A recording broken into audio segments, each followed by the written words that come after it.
3, 2, 2, 1.5. 1. Go! Go. Alright, going. We did it.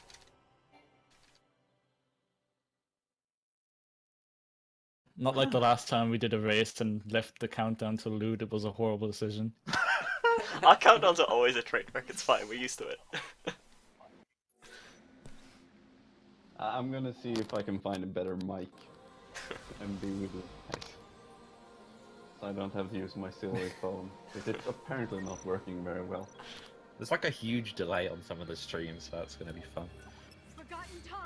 No, there's mind- also gigantic load time Yeah. differences. They're probably going to fix everything. Yeah, but it took ages for Zero to actually hit the new game, apparently. And my Elgato is like a 2-second So delay. delay, kind of so- delay as well. It's fine. My face when Jay's fight loads like 2 seconds faster than mine. Yeah, they're already in New Bodhum. Anyway, 700. welcome to 13-2, I still haven't guys. even skipped the tutorial. Yeah, we're supposed to be like commentating, right? It's fine. So, Welcome yeah. to Final Fantasy XIII-2. If you have this on an Xbox, you have a bad time.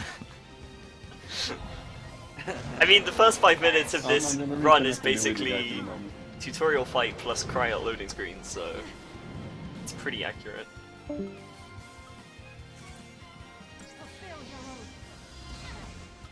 I made a bad decision. Please don't die to Chaos Did you Behind. die? No, that I shielded before Umbral Vice, so I still got hit by it. I should Funnily make a enough- model for a better mic, so I'll sit around if there's any donation.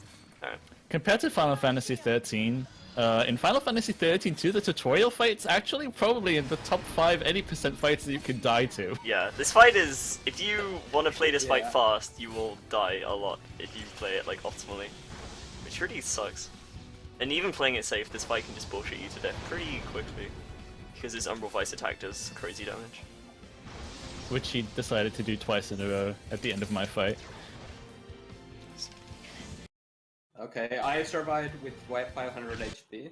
Nice. Did you use Aloi shield? I did after that. You were going for YOLO. I wasn't going for YOLO, he just did a crap ton of damage phase 1. Oh, I see. Before, okay. So At there's- 500 yeah. HP after the first Umbral Vice. So there's not really too much to this first fight, except we can do some kind of shenanigans in the second phase with the fact, with the kind of how the system breaks down a little bit for some reason. I guess we should There's, explain like ATB in general, how it works in this game, to explain it properly. I guess. I mean, the ATB system, for anybody who knows Final Fantasy XIII, is basically the same. You have an ATB gauge that charges up over time, and you can queue up abilities into it.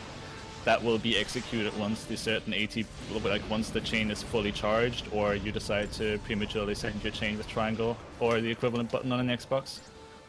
Yeah. I'm also about to die here if I'm not careful. Nice.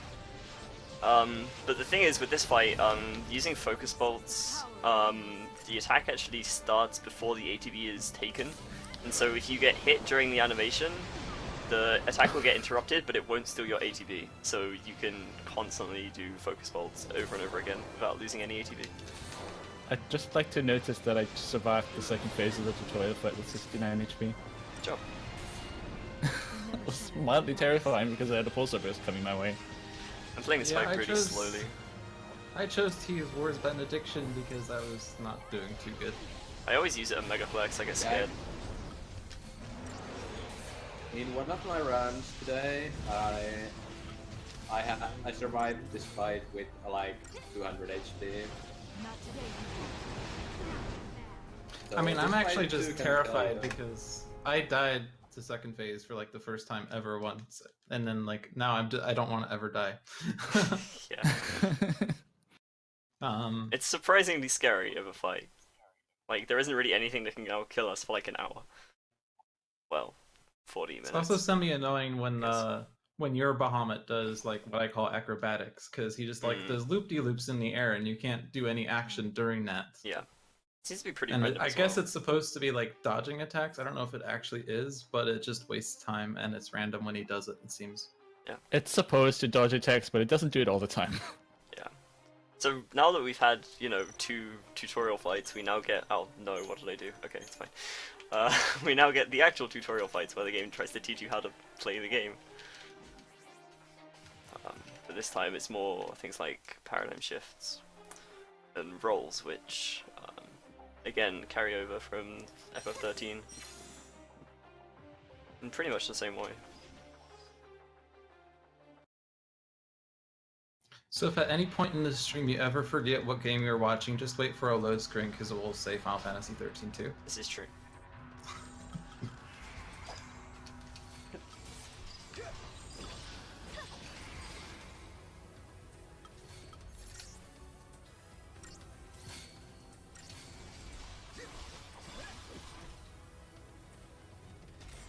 That was weird.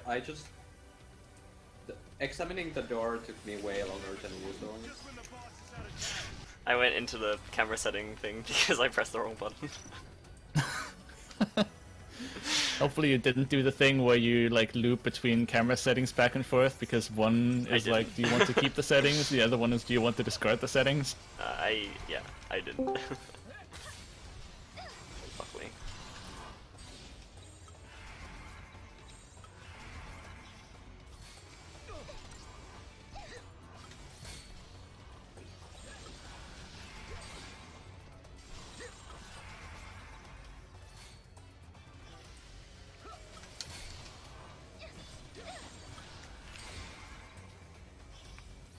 So the first little section of the game is just that you're on the new Bodhum beach, and suddenly these Voidborn, I think is what Rift that type of enemy is beasts. called? Rift beasts appear all over the beach, which everybody is trying to fight with minimal success. So you're stepping in as the heroine and the hero and try and fix things up for the people so that they don't die. Yeah, and the Heroes heroes never die. Okay, I guess I set that up a little bit too well. Yeah, you kinda did. Don't worry about it. Anyone who doesn't know what's going on, doesn't matter, you don't need to know. There are many memes in this trilogy.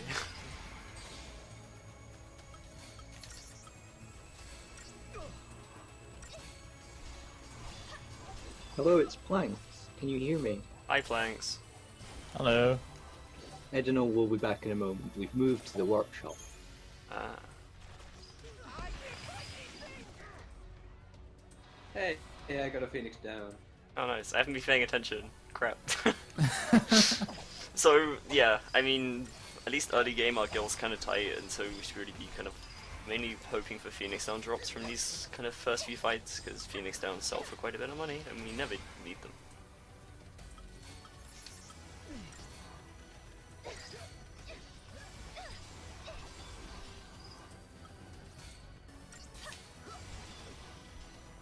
So now that I guess I'll take the preemptive because I'm already out of the tutorial fights. When navigating the open map, 13 had it so that enemies there wouldn't be any random encounters. Enemies were always visible on the field, and you could actively try and dodge them.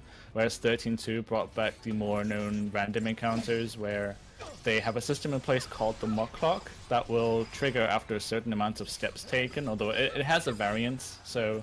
Say, for instance, 30 steps has a chance to spawn an encounter, or after 30 steps, and every further step the chance increases until an encounter actually triggers. Yeah. I mean, if you're familiar with FF9, it's very similar to how encounters work on the world map and in field screens there, the kind of, like, threat value. And they just pop out of nowhere, and the enemies spawn in a random location around you, which can sometimes be quite irritating. And there's also 2 different types. There's passives and aggressives. I just had an aggressive there, which is indicated by the mock clock starting yellow, which means that the enemy will immediately start pursuing you. Thankfully, he was busy toying with Null, so I could just run away from it. Passive encounters have that little first fifth of the mock clock being green, which means that enemies will not pursue you for that time period, which gives you some time to run away from them if you don't want to fight them. Yeah. But if the mock clock reaches the yellow point of the clock, they will also start pursuing you. And you can only despawn an enemy by either getting to a point where they can't spawn in, like a safe zone, or by just distance. So it can be kind of, and you also can't interact with things when you have an encounter active. So in a lot of places, we'll be trying to force encounters to set up the kind of step manipulation effectively, so that we don't get encounters where we don't want them. Also, hello, Mr. Zwanzik. We just triggered him by saying FF9. Hashtag triggered. One signal proud. Live triggered. That was too early. I guess, yeah, that's something we're gonna have to talk about at some point soon as well, live triggers. So, like, this game in some ways is very similar to its predecessor, has very similar kind of base battle systems, role development, things like that. But it has a lot of changes as well. Not only in terms of kind of how the world works, so you also notice we're manually jumping in this game, which is something the 13 didn't do, you kind of auto-jumped. And manually jumping is kind of helpful in some places and really annoying in others when you don't hit the circle correctly and you just kind of jump in place because the game doesn't know what you're trying to do.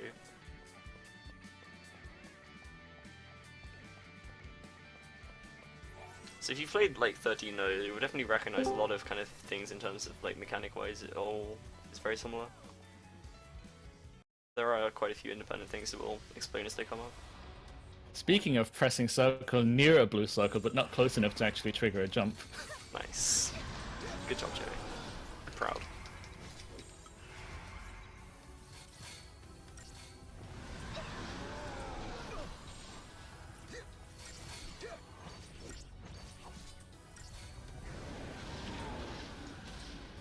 I would love to go into the plot of 13-2, but the last time I ran this game at a and the plot of 13-2, I finished the run before I got done explaining everything.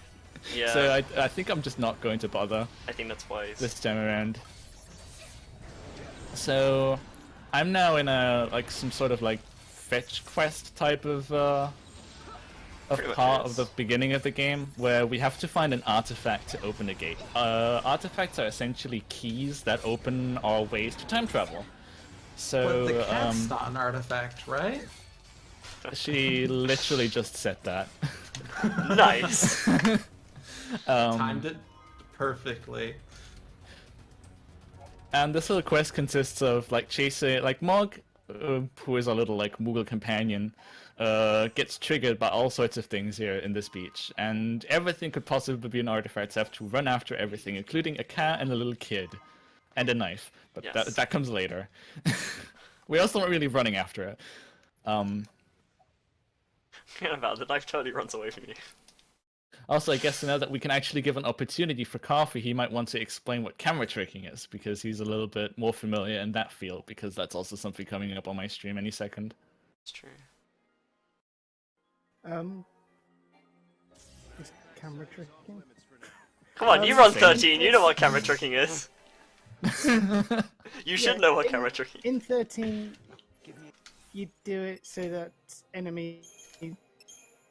So, like, in this run, you do it for the kid. He doesn't run as far away, does he? He runs slower. Yeah.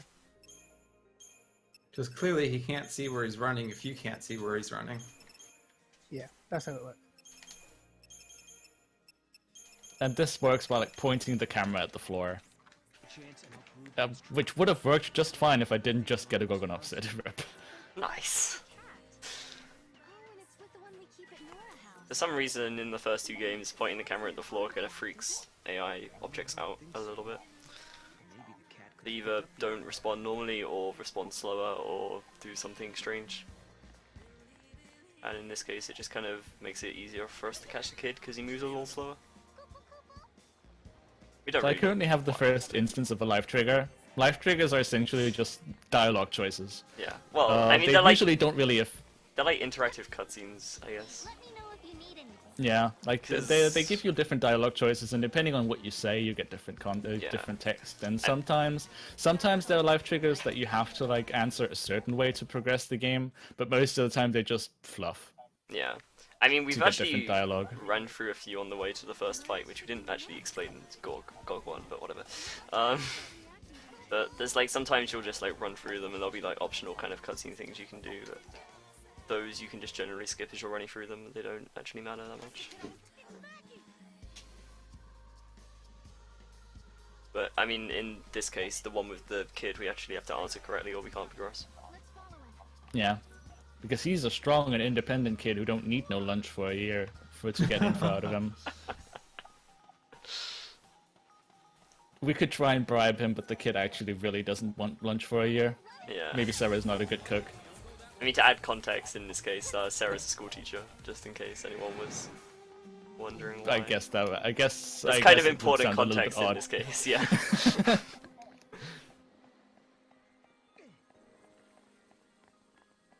So I spawned a Gorgon opposite, but I managed to outrun it. Nice. Yeah, I got a Gorgon opposite too before the second live the trigger Ouch. on the way to Goblin.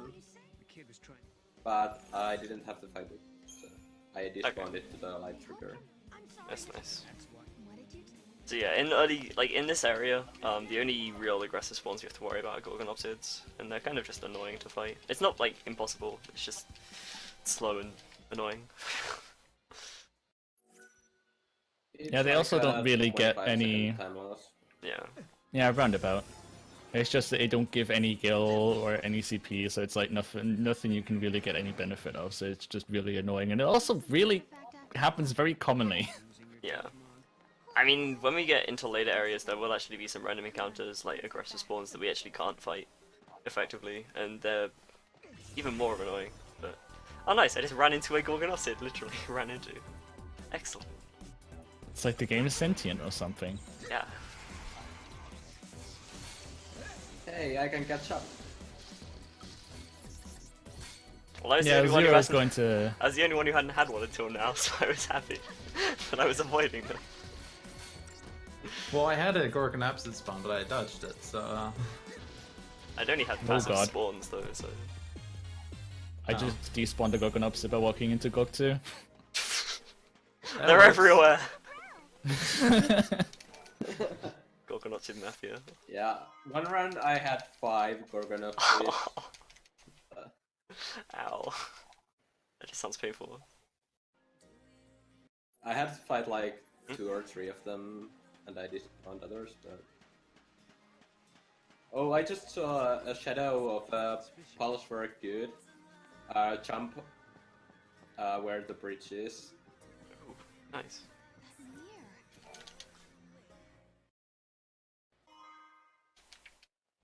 Okay, now we just have to head for the gate. I don't get it. What was that? You want to take a moment to say goodbye before we leave? Thanks. Good job, no, you whiffed it. The gate is where the meteorite fell. So we should head towards. So I think by this point everybody's either fighting Gog 2 or on the way to Gog 2. Yeah, I Well, picked up the Iron I'm still Bangle that grabbing I the don't have to artifact. pick up anymore. Where are you, I Zero? literally started just now walking towards Gog. I will. Yeah, I'm skipping the cutscene at Nora House. that's fine. I mean, that's still correct. You are still going to Gog. I mean, the only reason I said it then is because I think Jay was still in the Yes, fight. until I technically said- I'm... Technically, I'm on my way to the final boss. Yeah, this is true. Hey, we're gonna... We're Yeah, all on a common so- journey. We didn't really explain like either of the Gog fights, Gog 1, Gog Alpha or Beta, but they're not. There's not really that much to them really. They're pretty straightforward. They have good music though, which you're now hearing. So I accidentally taught Noel Frost Strike, which makes the fight a little bit slower because he does Frost Strike instead of Blizzards. Or he does Blizzard, Frost Strike, Blizzard, which is not as efficient. Oh god, PX is keeping count of how often I complain about Null. Oh god, PX is here.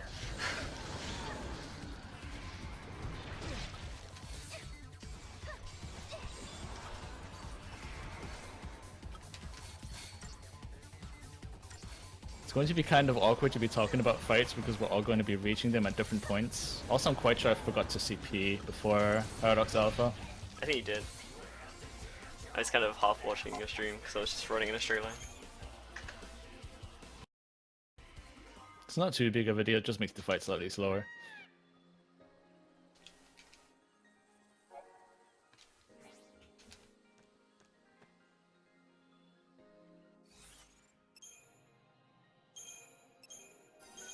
So I mean, if you've been paying attention to people menuing, then you might notice that we're just upgrading Ravager, and we pretty much only will be upgrading Ravager in this entire run.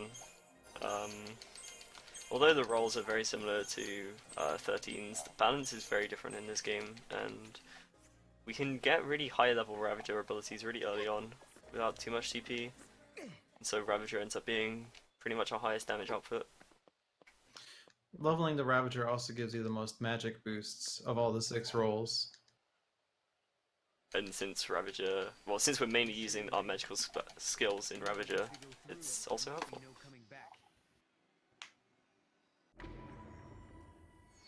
It's just mainly also because we're not really focusing on dealing damage with the 2 main characters themselves, and more playing support for somebody who will make his glorious entrance in about an hour from now. I mean, we are doing the main run. In the first half of the run. Com buffer Blizzara Blizzaga. Or Aurora. Fire up. Yeah. Com buffering. And in the second half of the run is Sarah buffering Chichu. Pretty much.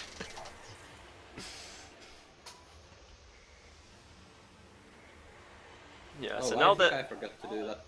Now that everybody's But I can still do it.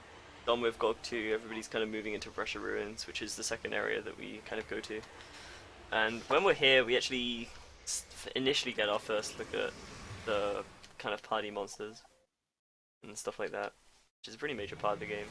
I guess if someone wants to explain that. I'll be getting into it shortly. I'm just kind of waiting for the ages-long cinematic action to finish, which I guess is also appropriate time to talk about cinematic actions. Yeah, it is the first one. Also known as QTEs. Yeah, some battles have QuickTime events after them, which are just scripted button presses after or during a fight element. The characters have fixed button layouts. Say Sarah is always going to be circle or the equivalent on Xbox controller. Noel is always X. Support characters are always square, and then there's directional inputs with which you can on the PC version. I think you can do it with the D-pad and the analog stick. Yeah, I think the console versions just take the analog stick input. Oh wow! But they're always fixed, so you can memorize them. What was it you said about inputs? You can use stick and pad on PC, but not on console. You can on console. I do it on console. Oh, okay. I was gonna say, like, it'd be really weird if you couldn't, like. I guess I just never tried it out then. Because in menus, like, the game accepts stick and D-pad as inputs, like in fights. Oh god, I wonder if anybody ever menus with an analog stick. I would have imagined that horrible. I occasionally do. I think I do because does. 360 controller sucks. Yeah. I mean, 360 D-pad's fine if you're used to it, but a lot of people don't like it. Well, I wasn't able to do the fights or the battle menus in 13 with D-pad, so I had to use the analog stick for that. Fair. And now I moved that to 13 too as well. So I'm now fighting a fight where we get our first instance of recruitable monsters. These are guaranteed drops, so we always get the crystal. Crystal is essentially a way of... It's our Pokeball in this game. Yep. The medium with which we capture monsters. Except at throwing, instead of throwing it at them and getting them randomly, they randomly throw it at us. And the way it works is that they are essentially your third party member. Monsters, unlike like the 2 main characters, have a fixed role, so... Say that once we caught Kateseth is always a medic, and zer0skar is always a Ravager. And we get a paradigm pack, which allows us to set 3 different monsters to our party, which we can then put into our paradigm deck for different combinations. We won't be using the 2 monsters that we got from that tutorial just yet, but we will be recruiting our first like actual monster that we're going to use shortly. Well, at least I will. Well, everyone will shortly, just for a different amount of short.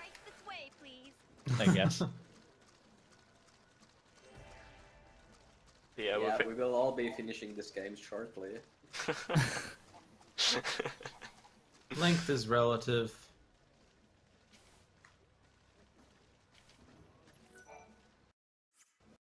Oops. Yeah, so while you're talking about paradigms, does somebody want to explain the cross and wide difference? Oh, right, yeah, okay. So, a difference that 13.2 has over 13 is that you can do something called paradigm tuning. So if you set it as normal, then the AI very much responds as it would in 13. But you also have 2 extra options, which is cross and wide. And if you set it to cross, then the AI will prioritize single target spells, and auto battle will as well, actually, I think. So it prioritizes single target abilities and prioritizes on a single monster at a time and then moves on. If you set it to wide, the AI will focus on AoE. So you can actually kind of manipulate certain abilities that we want or don't want by setting the paradigm tuning up. Unlike FF13, where like certain paradigms always had a certain a certain type that like a certain paradigm would always like attack multiple targets at a time. So if you have Or Cerberus, Cerberus in FF13, if you're fighting multiple enemies, they'll either everybody will split up and use a target different monsters, or if there's only 2, then one person will follow the leader and one person won't. Oh no, I took the paradigm pack tutorial. Ah. Oh rip. It's fine. It's fine. It's pretty easy to get past. Wait, no, it puts you into a fight. Oh god. Yeah, it puts you in a scripted fight with a hoplite. Can I get out of it? And I'm beating Maelstrom now. Can I just retry out of it? Not sure. No. That is a good question. You have to fight the monster crystal tutorial, I think. I think you have to fight it again. I'm not sure though. Gonna find out in a second. Yeah, I think at that point it's just faster to kill the Yeah, hoplite. you can't get out of the tutorial. Fucking rip. I have to talk to you first. This is why you pay attention to dialogue boxes, kids. It's a Ferell tutorial as well, so I have to use the Ferell link. God damn it. No, you don't have to. You can skip the Ferell tutorial. It gives you a free, fully charged Ferell link in case you want to use it to catch Necton. On a Kate Sith. Well, you could have put the zer0skar in your party. Yes, well, I was matching through the tutorial, so I didn't have this decision. Feels bad, man. Do I have time for a donation? Yeah. In the hectic raise. Roykelts donated $5 saying, "Hey everyone, good luck on the final fantasy runs. I'd like to put my money to the Fallout file name Hat Kid. Have fun with the marathon, thanks for the $5. Roykelt. I hope I said his name right. Don't think I can pronounce it properly. He'll tell me if I did anyway. You'll find out one way or another. I suppose this would be a good moment to sell out a little bit. For anyone who's watching who isn't sure why we're doing this marathon, Doing it to get money to get planks a better mic.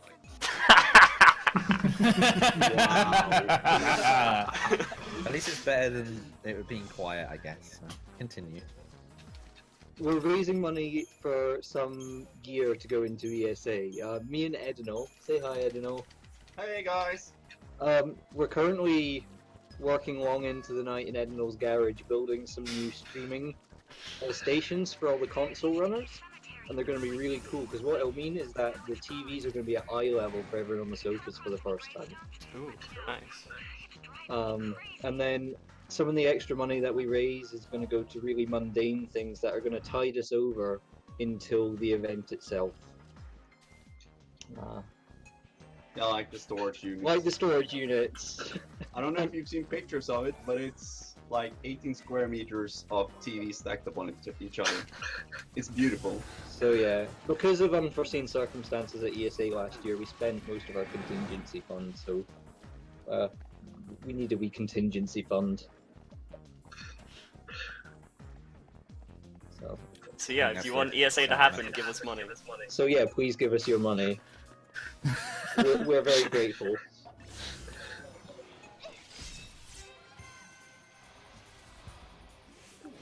Edinol will be tweeting photos on the ESA account. Yeah, of us building these stations through the weekend, so keep an eye. So I think by this point everybody's probably Necton farming. I've got him. Okay, well, do you want to explain what Well- everyone else is doing then? I can do that. Although I'm just about to fight Atlas. That's fine, the fight's easy. So we're recruiting our first enemy monster, who's Necton, who's a Ravager. Monsters have different types of attributes. So Necton he learns more single target abilities, and also has a faster casting speed because not every Ravager casts at the same speed. And Necton has a decent casting speed, and his single target attacks help building the chain before we stagger, and quickly staggering enemies is a very important part of the beginning fights of the game, so he's very useful. He also has a decent stat growth, and he appeared in the tutorial section on the beach, but back then monsters are not yet recruitable, so this is our first instance where we can actually get him. So depending on luck, like he can appear anywhere on the map, so depending on RNG, hopefully you would get one along the way, but if not, then there's a tunnel section where you can grind him out because there are no aggressive enemies, which is probably where most people are going to try and get him if they don't have him yet. Yeah, I got it in His the tunnels. recruit chance is, I believe, 15%? Something along those lines? Yeah, That sounds 15%. about right. Alright. And he'll be the first of two really RNG-reliant additions to the team. Yeah, like a major part of the early game in runs, like in terms of time variance, comes from capturing two monsters, Necton and another one, which we'll be capturing pretty soon after. Yeah, it took me like 5 or 6 retries to get Necton. Which So if you don't spawn like- did you have? 3 Nectons. Ah, okay. That's not too bad, I guess.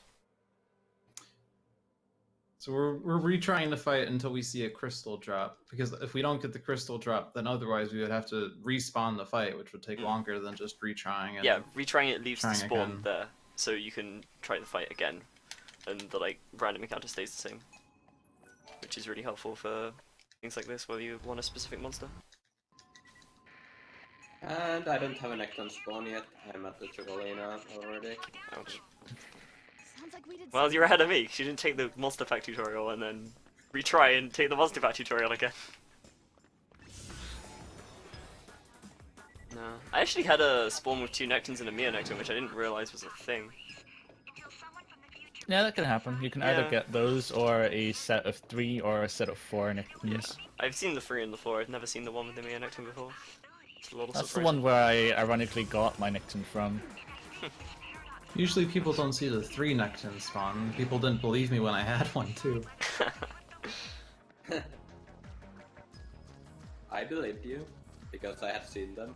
And since I'm already past Atlas, I'm gonna have to explain that boss to somebody else. It's fine, I can explain it or something after I've done this menu and stop confusing myself. Do you guys have time for another I still donation? haven't found them.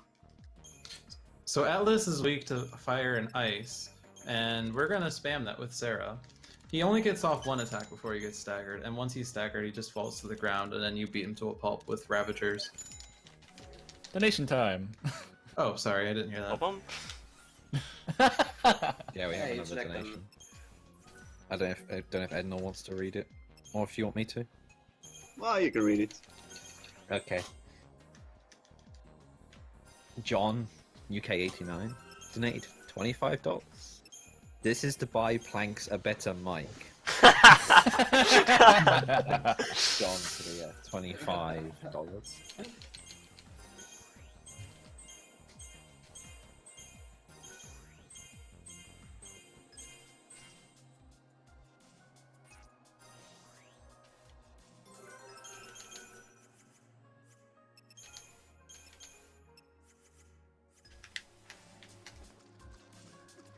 There he is. So yeah, the runs are going to, unfortunately, because apparently the person with the worst loading time also is the worst RNG this time around.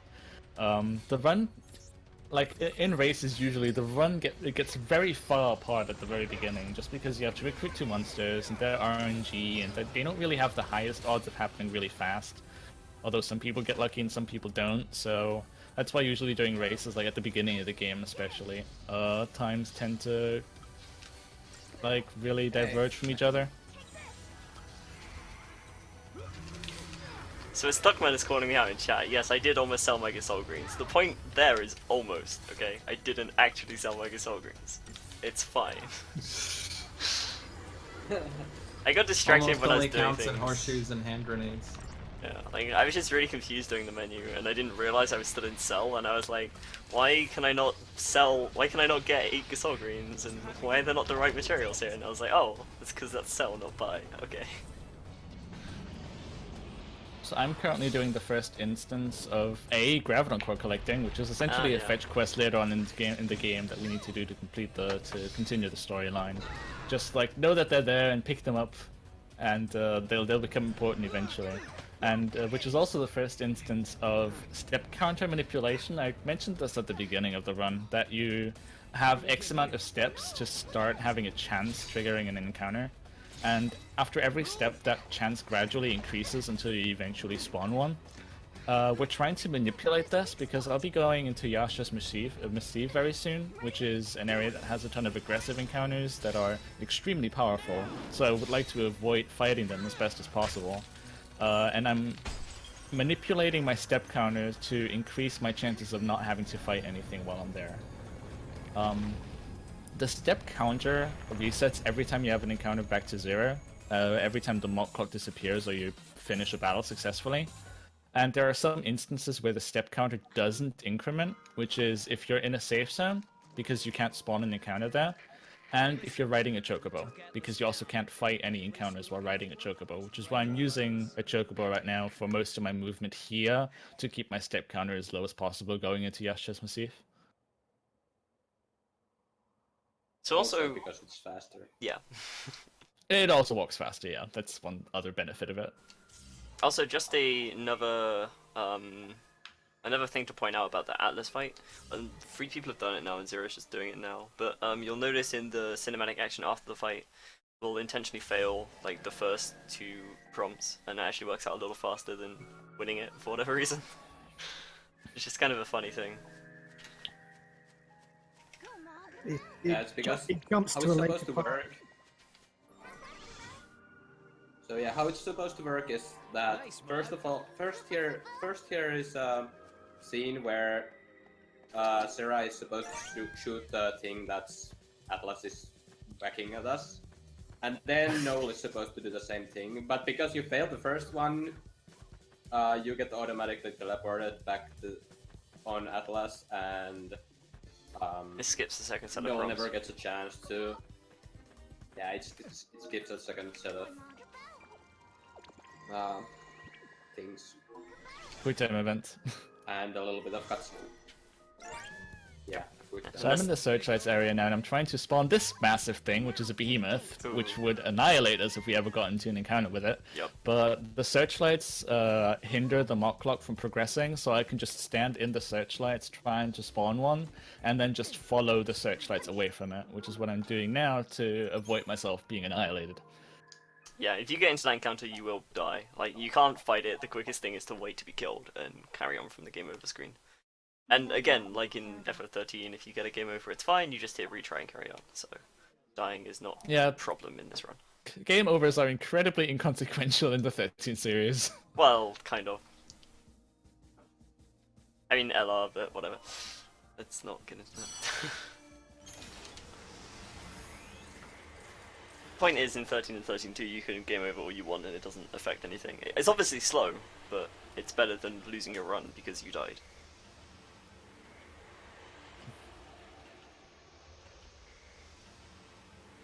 So that was the instance of the second enemy monster that we want to recruit, but I'm too weak to fight him efficiently right now, so I'm just trying to run away from it and make my way towards the next boss.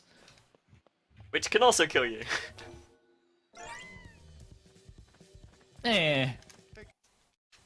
It's probably the most likely to out of like all the early game fights. I guess. Yeah, it's the hardest early game fight. It's like just on the line between where we become OP and when we're not. Yeah, because of the monster you get.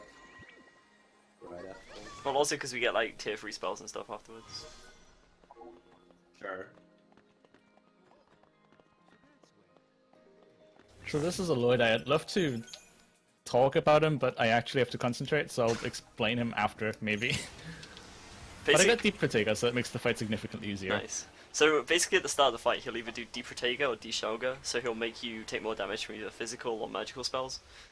Abilities, even. And if he does Deep Protega, then you're fine. And if he does Deshelga, then the fight becomes a lot scarier, and you have to be a lot safer and heal a lot more as you're going along. Yeah. So if he does Deep Protega, then he'll do 2 swipes afterwards, and you can survive those, I think, even without throwing potions. But yeah. Deshelga, he'll do 3 Ruingas, and you'll die, even with potion throws, unless you throw after each one. Yeah, and the other thing with Ruinga is that it will launch you as well, whereas Swipe will just interrupt you. So you lose a lot more kind of potential time that you could be chaining him. Okay, that was simple. Hey, 48 seconds. Nice. That's a very good time. The scary part is that I believe swipes have a chain of 3, but you interrupt the first one during when you actually stagger him, because if you stagger an enemy, no matter what action they're performing, it'll get interrupted, with some exceptions. Whereas I believe when he uses Deshelga, his chain is 4 ruins where the first one gets interrupted. That sounds reasonable. And I'm here just like trying to hope that Hope will eventually move over, because for some reason on the PC version of this game, Hope takes ages. It doesn't take to that get to long for me, places. it's like just you. Like, I don't have an issue. After the I'm just going after the chests, and it seems every time I'm going after the chests, as on console, he just doesn't start walking. I just run straight to the chest, and by the time I picked up the chest and run to the thing, he's there. Okay. Then apparently just my hope is worse than yours. Ooh. You need a new hope. Final Fantasy XIII-2, A New Hope. Final Fantasy XIII-2, an old hope. This reminds me of stories we heard, that there used to be a great city on Grand Pulse. So I'm closing in on the second big and probably worse RNG segment of the run, Definitely where we're worse. recruiting the second monster that we want to have, which is Gongas, who is a synergist, who has a very very handy synchro drive move. I know it's called Ferell Link. I'm just so used to calling it synchro drive because Nev. Yep.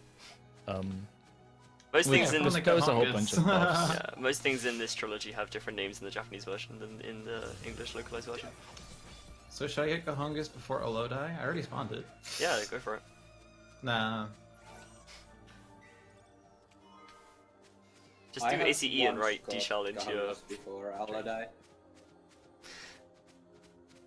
Yeah, but basically, like, this Gongas farming section has the capability to really kind of equalize the race or make it even worse, depending on how it wants to be, so... It's gonna be interesting, to say the least. I've had times where I lost an easy, like, 15 minutes on the segment, so anything can happen, really. I think all of us have at least once. But then after this, there isn't any, like, super major RNG for a while. Until, like, right at the end. Well, there is still Academia and Augusta Tower. Yeah, but it's not like are one huge, quite like, significant. Yeah, but it's not like they one don't have the huge chunk of potential to be RNG. like 10 minutes. Yeah. I bought the Magician's Marks and then I forgot to equip them. Rip. See, Zero's notes say to buy them, but don't say to equip them. I equip them. Because I do the menu earlier, and I don't think it's worth the extra menu. Yeah, probably not.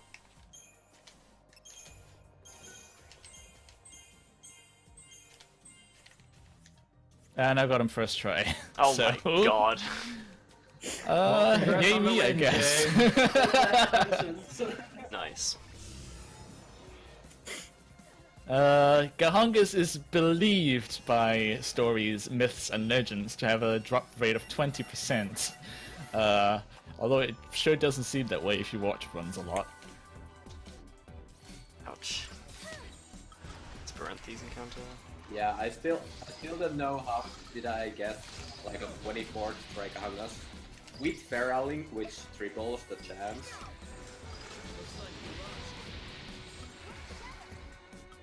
Yeah, but then that's another thing with kind of this trilogy is that there is a kind of reputation for the RNG getting stuck on certain outcomes.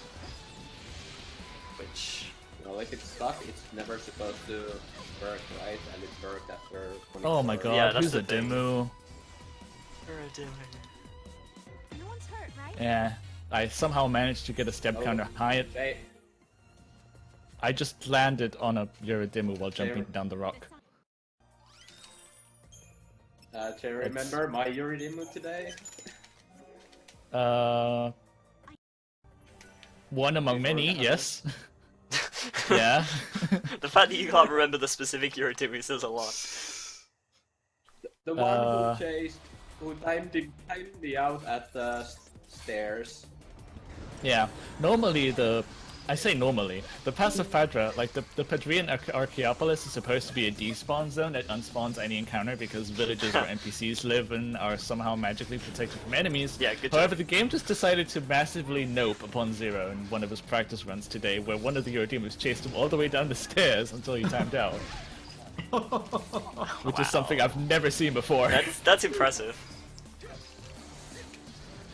That is one of the things that's pretty admirable about 13.2 is even if you've played it for like thousands upon thousands of hours like I did, there are still new things to discover. It can still surprise For all you the wrong in all reasons. in all the wrong ways.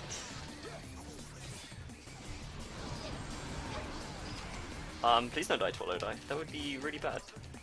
I'm currently fighting, well, starting to fight Royal Ripeness now, so Coffee, if you want to explain what calm buffering is, since we talked about it like for a little bit, but never really I don't think we actually went said anything deep about into the buffing. detail. Buffering. Oh no, yeah, I guess we so- kind of mentioned it. So buffering is something you can do quite a bit of in these games. It's where you start an attack, and then while it's on its way to the enemy, you change paradigms. So, say if you use, in this case, Eroga. Yeah. Yeah. Yeah, Aurora. Yeah, Aurora. For Aurora. now, but... Yeah, while it's on the way to the enemy, if you switch to comp, it'll give it a massive damage boost. And Yeah. like you can do other things like Rav buffer, calm abilities, and other stuff. Like Yeah. this is calm buffering Rav abilities is what's used most in this run. Yeah, each role has like an inherent bonus. Commando's bonus is to increase damage, and so if you do it with a Rav spell, you get more damage on your Rav spells. In 13 we use it quite a bit as well, going the other way, so we Rav buffer comm abilities, and that gives us more chaining on the comm abilities. Medic is increased healing, Nice, so keep you could it up. like you can med buffer potions and things like that, but it doesn't really do much. You can med buffer medic card. Yeah, you can med buffer Medigard, this is true. Not something you really want to do. Yeah. And you can't really and send Synergist buffer. extends buff duration, Yep. so you could then buffer debuffs if you know they're going to inflict, but it's not really worth it. Well, it might be in 13 too, because you actually can know when it's going to inflict. True. Which is another change. Oh, whoops, I messed up my things again. Unless you know it's going to inflict when you're in a sab roll, but when you shift out, you know it's not going to inflict because you're not going to do enough power. Oh, yeah.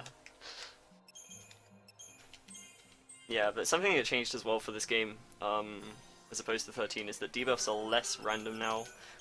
They now like require a specific number of casts as opposed to being randomly inflicted, which is incredibly helpful in a speedrun, but also sometimes kind of annoying if it takes ages to inflict. Alright, did we Yeah, decide mid-buffering Medigard wasn't a thing because it determines the amount of healing based on... I was thinking your initial 'Cause, HP like, and it there's wasn't a- affected by a med bonus or something, wasn't it?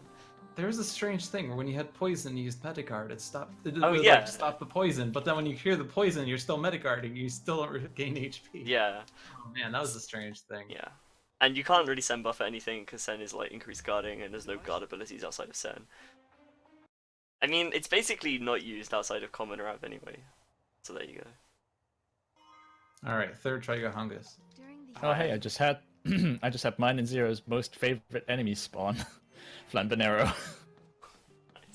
Oh. So I got caught by a Ceratopraptor after Mutant Tomato in my last run, and I was so mad. But that's not really my favorite monster. My favorite monster is definitely Brescian Bass. It's kind of a little bit of an inside joke. Me and like, I guess all of us have completed 160 all of fragment us runs, have which done are it the at least completionist once. category of this game, and It sucks, don't do it. because we also have to complete the bestiary. We all have like our favorite one enemy that we just absolutely detest because he decided to not spawn on a very good run. Which in my case would be White Chocobo for sure.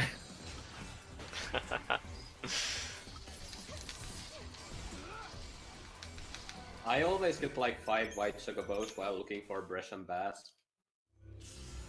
And I always get 5 Brescian Bass while waiting for White Chocobo. It's funny how this game works sometimes. Yeah. My favorite enemy is Nabadon. That was also a pretty notorious one. That's a good one too. Cause like so, Nabadon I is was one of like my trying to favorites. spawn Nabadon and like Rainy for like 20 or 25 minutes. Or no, it was Blue Chocobo. Never mind, Blue Chocobo was the one. Yeah, trying to get him for 20 minutes, and then Maelstrom's like, "Hey, he comes in Sunny." So I'm like, "All right, sure, I'll change the weather to Sunny just for you." That was first spawn. Nobody ever believes me when I say these things.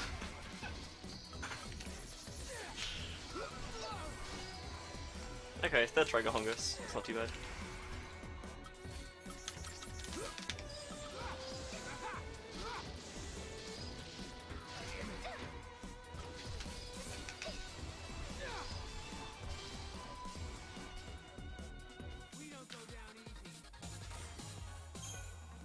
By the looks of it, Lewd also didn't have too bad of a time getting Gahungas. Yeah, you got No, it was third try. Yeah, you got the same as I did.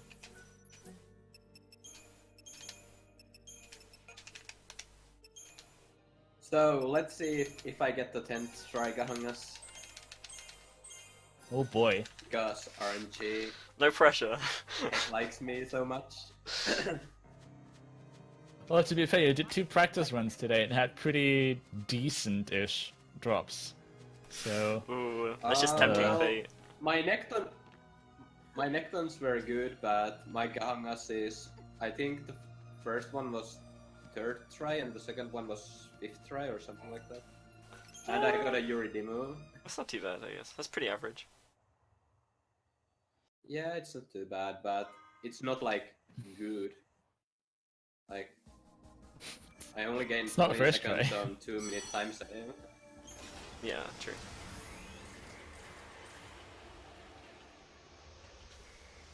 because you always get that, like, at some point when you're running 13-2, it's gonna happen that you get a PB where you get first strike a Honga, so the segment will make you, like, sad every single time. Or Even you have if a you're, PB where like... you have first try Hongus Yeah. and first try Necton. I actually had a pretty bad Gahongus in my PB. So I always gain like a minute in the split, which makes me happy. It's definitely the way to have it. Yeah. Play perfect and have bad That's how RNG my is like the PB good is splits too. to go up against, I think. Why? Why did she react the way she did? Wow. But I got the spawn with 2 That Gahungas, is one so gigantic monster. at least I have that going for me. Yeah, which is nice. Because it wasn't the first try. The Null is going to die here. Rip no. Because this is the most dangerous fight. Or spawn of the 3. Oh my god, it did it again. I'm such an idiot. Okay. What did you do? I forgot to put Gahongus into my paradigm pack. So, Rip. well, no, he's in my paradigm pack, but I forgot to change my paradigm, so I don't have a sin for Royal Ripeness. Which is fine. Just do it the old way and chain him up to 999% and then switch to common kill him. That's excessive. That's what we did back in the day. So excessive.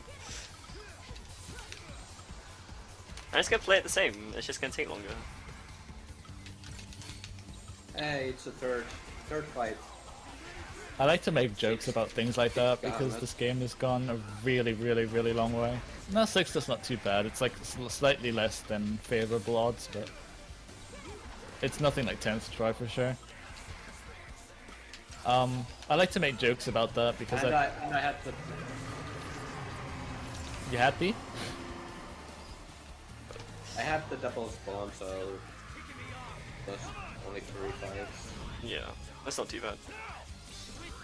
I like to make jokes about old strategies because I think I'm the now oldest active runner of the FF13 community, which most people don't really know because my days from FF13 are so long gone that most people nowadays don't even know that I ran 13. You ran 13? You ran 13. You have to imagine the massive air quotes there. Hey, I have sub 6. Back in the day that meant something. Which was 2013. Nowadays it's oh my god, I'm almost sub 5.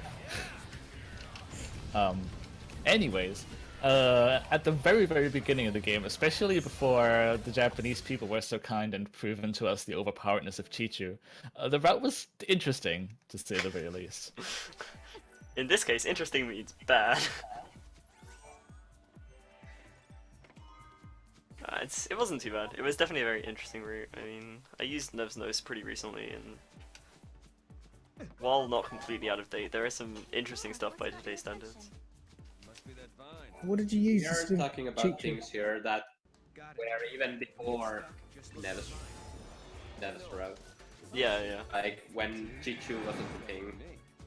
Cloudburst was a thing. Nev's Notes had...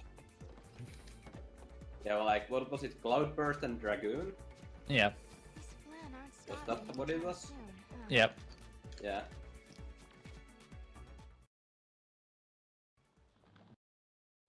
I've heard some horror stories about that. You'll hear it from zoning every time you use this game. From those stories. I've never seen zoning run this game. Ross, do you expect bad? No, that's oh, no, that's right. Never mind. He's infamous for always saying he does rusty runs and ends up getting world record. Yeah. Not anymore. Yeah. You sorted that out, didn't you, Jay? Yeah, I kind of took care of that.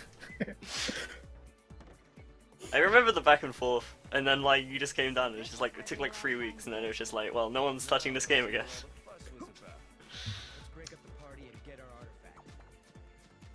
So this fight is kind of infamous because it likes to try and utterly annihilate you with the damage output of these enemies. I'm such an idiot. Which they're ironically all focusing on Noel, so he's almost dead while everybody else is full HP. So I got to the mini-plan fight, and I still haven't put Gongas in my Paradigm deck. You're gonna need to do that at some point. Yeah. You need to charge his Ferell. Oh shit, that's actually a really good point. Okay, I'm doing it now. I think the Ferell link gets recharged even if he is in the paradigm back, but not in any paradigms. I really hope so. Sure, yeah, it does. Yeah, but Okay, doesn't never it mind. charge? Doesn't it charge slower if they're not? No. No. But it doesn't matter, as long as it is charging, it should be fine, because I'm sure you do way more fights than you need to charge the Ferell link. So I think there's a passive charge, but there's also an active charge. If they take actions, they charge their own Ferell link. I think. So it would be quote unquote slower if they're not in an active paradigm. Yeah, but even if he was equipped, he wouldn't really be actively used in battle a lot, so Exactly, it shouldn't make yeah. a difference. Yeah. So I'm currently in the Alcott So I'm step, which waiting is the for- second instance of fetch quests. We already did the Goblin fragment quest, so now we're chasing after these very irritating and infuriating sheeps, who are the devil in person. They're actually every a way, cow shape, or in form. sheep clothing. Jay doesn't like sheep, in case you couldn't guess. They have treated me so horrible in the past. I cannot come to terms with them no longer. Thankfully, every NPC in this game is somehow magically drawn to Morg, because apparently Square Enix really needed to emphasize that everybody loves Moogles. So every time you throw Morgs somewhere into the field, at least what they're supposed to do is run towards them, which the sheep is not doing anymore. However, these sheeps are somewhat infamously known for just not caring about that rule, although they're supposed to. Pretty much. Well, I missed the wild fragment. I'm only just going to the Colosseum. I've made so many bad decisions in this run.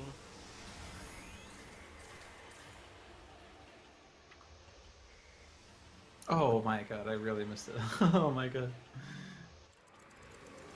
We're gonna do take 2, guys. This is a first. I could also just do late Yashas at this point, but whatever. So now I'm currently flirting with the weather control device, which I think manipulates the flow of wind to change the weather. Don't ask me how that works, I'm not a scientist. Because we need to find out what's causing the constant storm in the area, which is works of a dragon called Ferell, who will only show himself during sunny and stormy weather. So you think like, oh, let's just take a stroll through the sunshine and fight Ferell and have an easy time. But unfortunately, there's a giant Oratoise in the way, who will just kindly and gently annihilate your dreams of just that. He is one of the super bosses in the game, and it will take you quite a while to be able to fight him. So we have to change it to Stormy to fight him. Which is unpleasant, but unfortunately can't be helped. Then again, I guess Stormy isn't so bad for a speedrun turn because there are no aggressive encounters in stormy weather. So I guess that's one, like, one merit that it has to it. I didn't realize that, actually. That's convenient. So that only took me 4 attempts to get that aren't wild some artifact. Aren't, like, Marla Branch aggressive? No. Oh, okay. Cool. Oh, Unfor- no. And even if they were, they wouldn't spawn on the way to Ferell, because only like the low level thieves spawn there. Yeah, yeah. Plains of like, Eternity only hosts the yeah, I spawns. meant like, if like there's no... I mean, I'm there. I'm happy to accept there's none on the way to Ferell, but I'm surprised that there's no aggressives in Stormy in general. Yeah, there are none in general. Ah, cool. Didn't realize that. Isn't Yomi aggressive? Or can you No, just he's a go for scripted Yomi? spawn. Instant fight. Oh, right, yeah, okay, that's why. Hopefully I don't need any more potions because I don't have any. Oops. Unfortunately, I'm somehow not staggering him, so that's a bad plan. Uh-oh.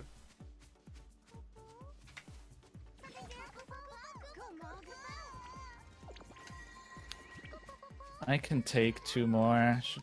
It's probably gonna cut it a little bit close, but... Oh, make it. We'll be just fine. I hope. Maybe. 73 HP, no big deal. We got this. 73 is dead. more than 0. That's the only important thing. Oh god, I'm probably gonna get screwed on Mutant Tomato now that I think about it. I mean, I generally don't potion him. But then I almost died one run, so... I actually think there's no potions that I can pick up, so I just have to wing it. No, so after after Ferell, there's the quick time event prize. Yeah. We'll give you, or the live trigger reward. We'll give you a potion. A little bit too late now.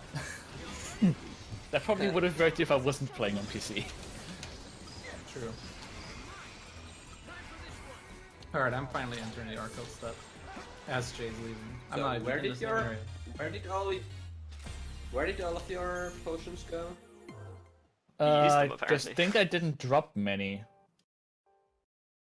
Because I remember on Aloi I only had 6. I don't pick up potion chests. Usually I don't need to. You only get the one in New Bodhum. Yeah, I don't get potion chests anymore.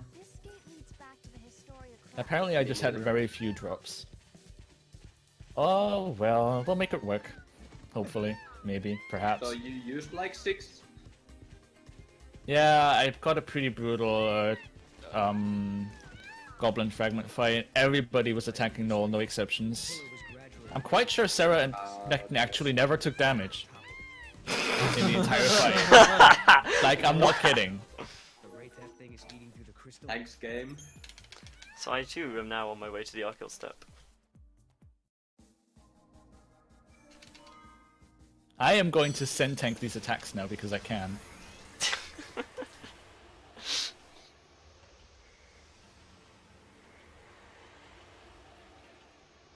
And I'll actually also remedy the poison off of me. The new meta. Asuna Guard. Oh no, there's the helicopter. Nice. Oh, son of a bitch. I Please did stagger, it please again. stagger, please stagger, please I don't know stagger, how I thank did you. This. Don't mind me. We should talk to those people. Maybe they can tell us Oh my what's god, going that's on. embarrassing. Good idea. And let's hurry. What happened? I forgot to activate the Goblin fragment. Like, I mean, I swore I talked to the guy twice, but maybe I just talked to him the second time. Or maybe I cutscene skipped the accept mission dialogue? Can you do that? I don't know, I swore I talked to him twice, but clearly I don't know what I'm doing. Maybe you pressed no? You might double tap the direction. That seems reasonable. No, Well, the you don't have default to answer is type yes. the direction. Oh no, at yeah, all. defaults, doesn't it? Okay. Maybe you press the direction. Or maybe I just didn't talk to him twice. That's probably the simpler thing, I don't know. Yeah, there are 2 cutscene skips to both times you talk to him, so maybe... Oh, and I didn't menu. Don't mind me, I'm just like failing hard at playing games. Luke's just evening the Hey, race so maybe that it's a this more is going to interesting be a watch fight between me race and him. about the second place. It's a race for second place. But it is for Kind now. of is. Things can still happen. Yeah, there's still a couple of elements in the game that could completely screw me over, and they probably will, knowing my luck. Yeah. So I now got we come to pretty- the I think key- I got pretty lucky. in Alright, the bye end. Sarah. So now we come, or at least I come, to the key element of 13.2, the main map, where you spend most of your time, the Oh, Void actually, Beyond. Wow. So there's a ton of side quests to do here and a lot of things to explore. So what we're gonna do is we're gonna load in, we're gonna skip the cutscene, we're gonna turn around, and we're just gonna leave. I wasn't sure where you were going with that. Like, Jay, what do you say? I was being sarcastic. So I know that now. In actual honesty, like, you get sent to the Void Beyond twice, and you have to do absolutely nothing in it, except leave. Yeah, if you want something more interesting, you can watch my game over to the Goblin fragment, but...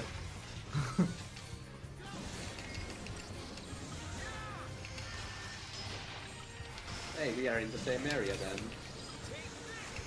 Three of us are in the same area. Activate it, I proceeded to die to it somehow. Everyone except Jay is in Archeal now, I think. And I'm in Urba. Yes, we know.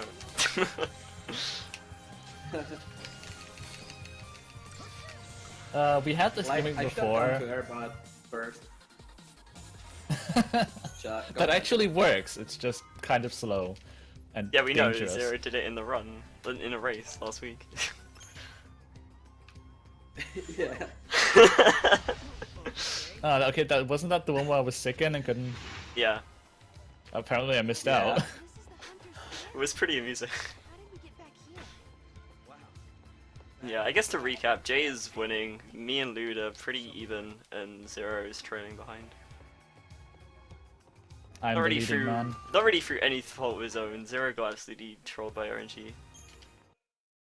Also, I guess this is one time to mention that the Xbox 360 version is the slowest out of all of them, Yeah, and that's the version Zero is playing. which doesn't particularly help his case. Oh, I have to. Alright, now where are the work sheep? because I didn't deliver.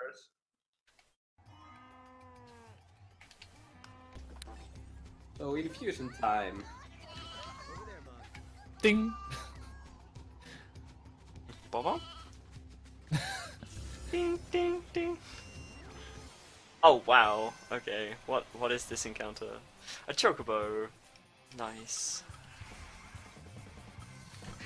Silly aggressive chocobo. So one thing that we already had in Brescia Ruins, but didn't really get to talk about, is that this game has like little mini games in forms of puzzles. We had a tiles puzzle in Brescia Ruins, which consisted of crystals being scattered around the field of like little tiles, and if you walked over them, they would disappear. And you had to collect all crystals and make it to the gate in order to solve the puzzle. Here we have a little bit of a paint with the numbers kind of spiel, where we have it's connect the dots? paint with the colors and a game of memory, where you have to connect dots that connect crystals that have the same color to It's connect the dots. It's connect star the dots. signs Yep. of enemies and weaponry later on in the game for some reason. It's basically every possible crystarium shape you can have in the game is represented in one of those crystal puzzles at some point. So Hey, all the 34 recruitable, second. all the recruitable monsters have a 34 specific second shape, Goblin fragment. as well as Null and Sarah. And if you do all the crystal puzzles, you'll see them all. There's one for an adamantoise, but you don't have Right, an true. adamantoise, so I think there might be a few extras or Yeah. unused crystarium paths or something. Yeah, there's also a Velocycle. Is there? Oh yeah, there but is. this Yeah. Yeah, there is. Are there any teeth? no. No, you can't. You can't capture Seath. Well, you can't capture an Velocycle or an Yeah, I know. That's not good. Are Velocycles even in the game? No. People drive them in Academia 4XX? That doesn't So, count. like, there's someone that who mods the 13 games, and he hacks 13.2, and all the monster models from 13 are in 13.2. They're just unused. And they even have like the Wurzatoys, which is an enemy not used in 13, but you can find Libra nodes for it if you unlock all enemy intels with a hack.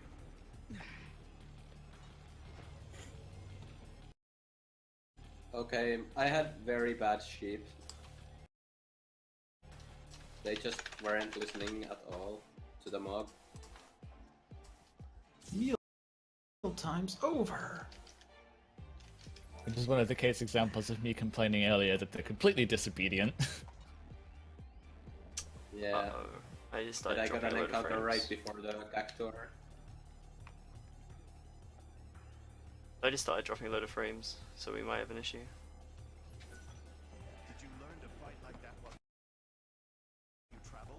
Drop my bit rate a bit, hopefully it's not bad. Well, I've been dropping frames all this stream because apparently my internet decided to be bad. Okay. Yeah. Mine's decided to I stop did a speed being test bad. and it was like... So... Yeah, I think my internet struggled with streams open, so I closed zeros.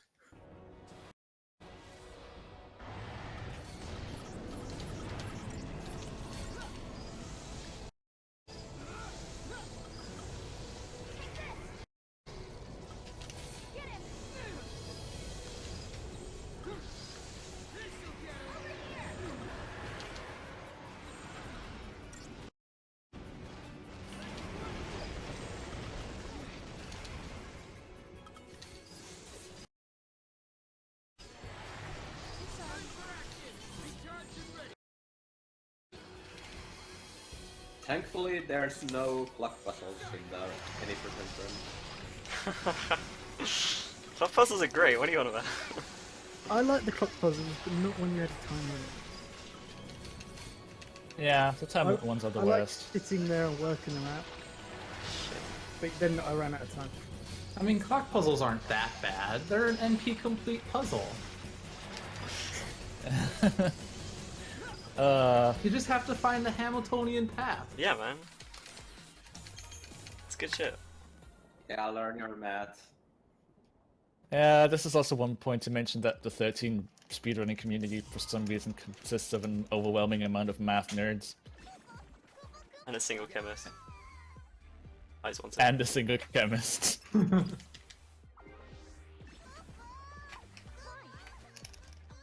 Who's the chemist? Oh, hey, I was stuck on Swansea. Mog, that's why I couldn't run. Thanks, Mog. What the heck am I doing? I'm failing to get the chest behind Ferell. Because I never know where this chest is. Seriously, where is it? Like... Hello? I don't understand where this chest is. Which one? The one behind Ferell. Like, I'm throwing Mog and he's like not getting it at all. Oh, there we go. I found it. I had to retry Ferell because I just completely blanked out and forgot to use Fate on him. Oops. So the fragment was causing the storm. The monster swallowed it. And then when he did the attack, I realized that, and I almost malevolence tanked the attack. That would be bad.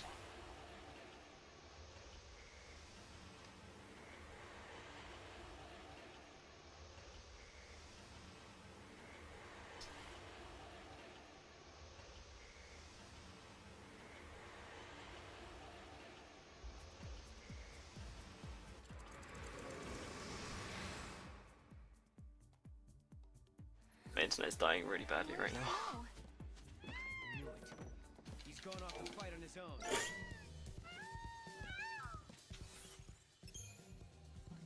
own. Double kill. Oh my god, the game is freaking out. What happened? What?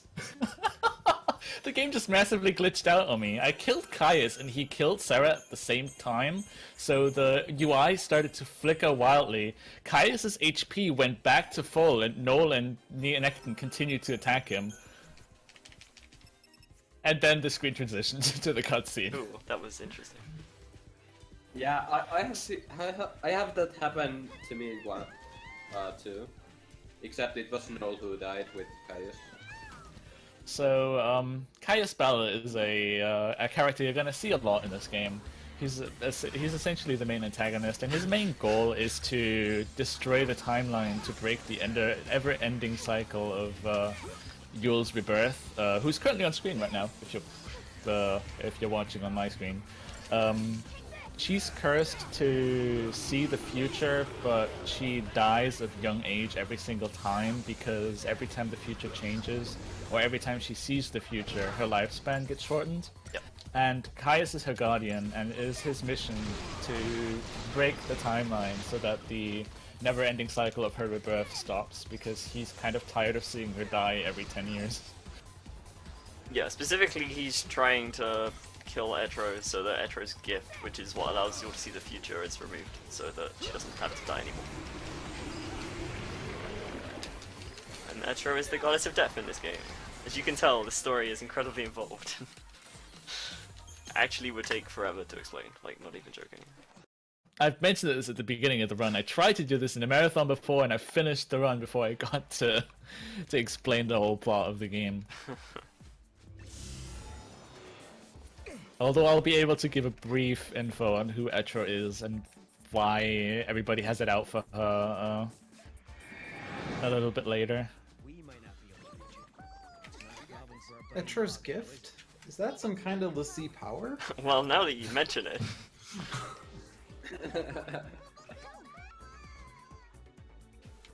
A lot of lines in FF13 and 13-2 script have made it into memes at this point. Especially the ones that you see every speedrun.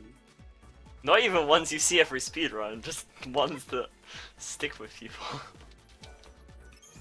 The snow one isn't in the speedrun. We also had the very infamous line, "Sanctions? What do you mean, sanctions?" Hold on a second, what do you mean, sanctions? Which has made it to be a recurring joke in the speedrunning community, because I think it was one day that we were in LewdStream fiddling around with a translator that would translate everything into different languages and then back to English. Yep. And what? Punishment? Hold on a second. What do you mean sanctions was translated into, wait, punishment? And that's kind of made it into a recurring joke. We have lots of memes, don't worry about it. And there's lots of those scattered throughout the timeline of FF13. I mean, I also have a joke at the end of the cutscene after the Caius fight where Noel just like mutters "Yule," and I always felt that like the next line after that would be "Pay for this." Because he essentially just got his butt whooped by Caius. Except no. But Well, anyway. In the fight, we beat Caius. In the cutscene, Caius beats us. Yeah. It's a paradox. No. Nope, I guess we're not getting this just yet. Also, in 13.2 universe, Sarah and Noel refer to anything that's weird as a paradox. Yeah. Definitely questionable things. It's a paradox.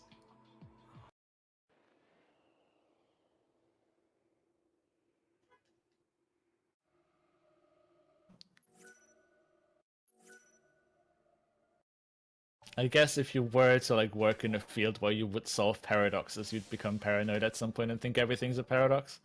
Hmm. Well, that's I would unfortunate. I would like to be interviewed for a documentary with my title being Paradox Consultant or something. Academic rank paradox professor. Professor of Paradoxes. Oh dear.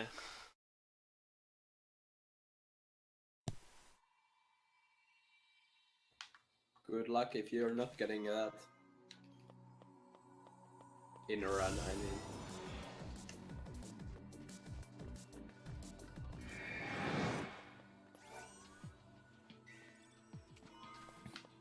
So if there's like any new donations or something, this would be a pretty opportune time on my end because this like segment here is kind of uneventful. No, wait, Jay's coming up to the dog lady. No one's doing anything right now, pretty much. So yeah, this would be an opportune time for donations or something. Although I think the host's not around right now. Well, that's Yeah, unfortunate. I'm on my very long way to Void Beyond.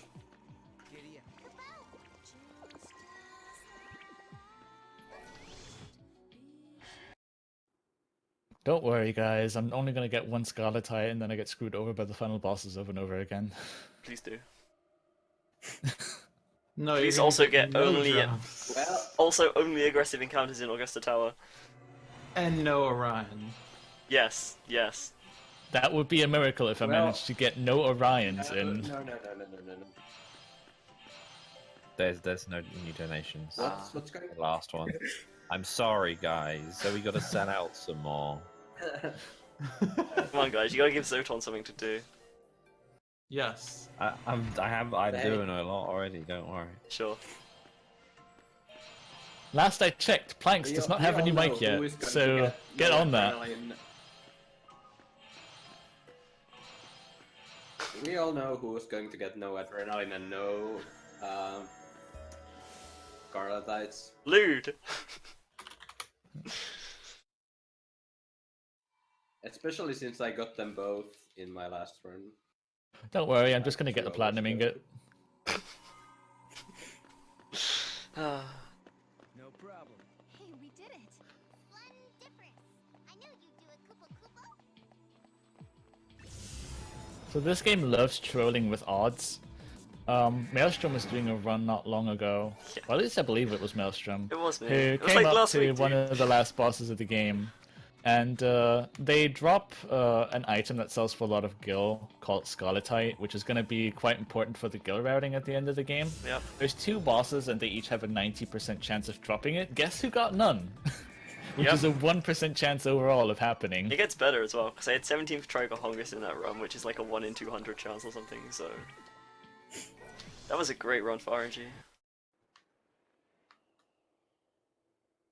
You're more likely to have had a platinum ingot drop than to have no drops.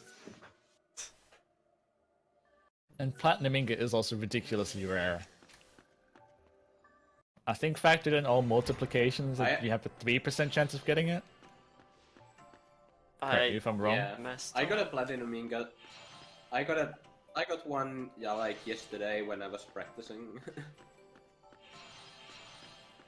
I am really messing up these crystal puzzles.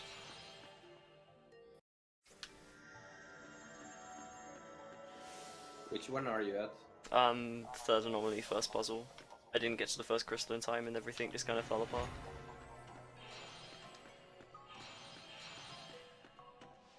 So on PC, the crystals change like twice as fast as they do on console. So Sometimes. Some puzzles decide to be 60 FPS, some of them decide to be 30 FPS because this game is amazing with frame rates. And every time they're in 60 FPS, the crystals change color twice as fast, which can be quite irritating when you're trying to solve them. But also sometimes helpful But it depending on also the can puzzle. be useful. Yeah, it very much depends on the puzzle if it's annoying or not, but as a general rule, it's pretty annoying.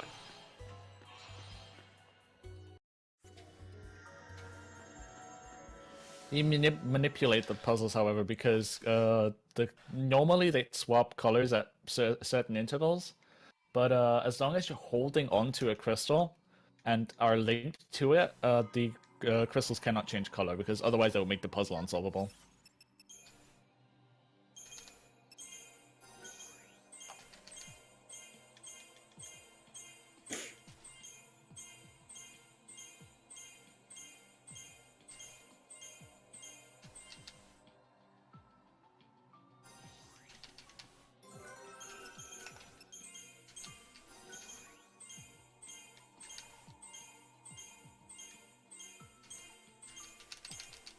Actually, I'm in a little bit of a trouble here because my step counter is slightly messed up, so I'm getting encounters too late. I'll just have to hope that it's not going to screw me over and roll with the punches otherwise. Right on schedule. Now we find the gate and its artifacts.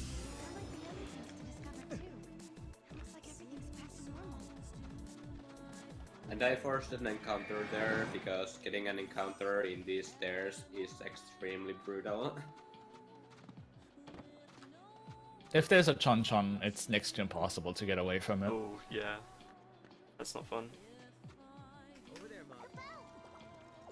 One time I had, like, it was those Cleons and Chelicerata that followed me down the stairs, and all the Cleons, they all stayed up there, and the Chelicerata followed me down near the rift. And so I started going back up, and halfway through the stairs I despawned them because I was far enough away from both the Chelicerata and the Cleons. Nice. Yeah, I mean, Earth is a place where we really want to be on top of our encounters, otherwise we can't, like, activate the anomalies and do the puzzles. It just ends up wasting a lot of time. Hey, hold on a second. What do you mean, sanctions?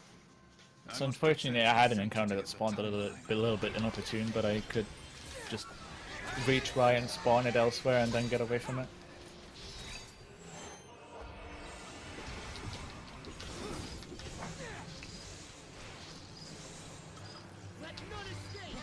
I would be talking about this revolting rooms puzzles, but we're gonna get a lot more of them shortly, and I'll just take the opportunity then when I have more time to talk about them.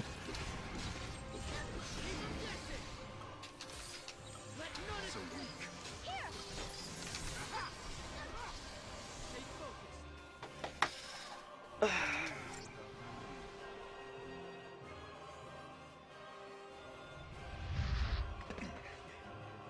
shall pay for your crimes in blood.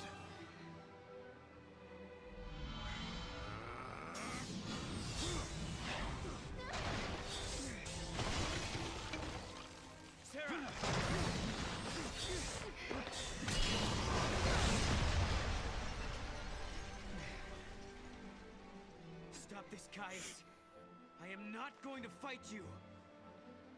Times have changed. I'm not the Caius you once knew.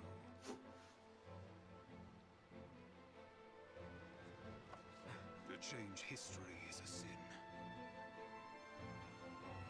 So I just told the computer a password. This password is not random. It's always the same one, and a little machine voice, like, whispers the numbers your way as you're going up the tower.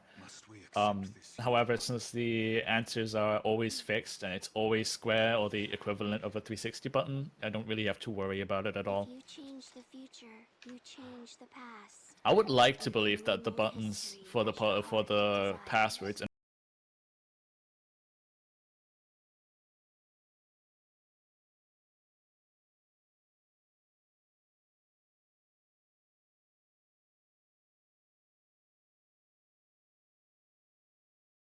Hmm.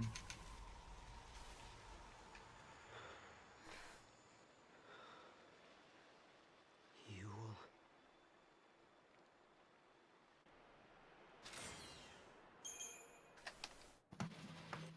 so now to the everybody's favorite area again, the Void Beyond.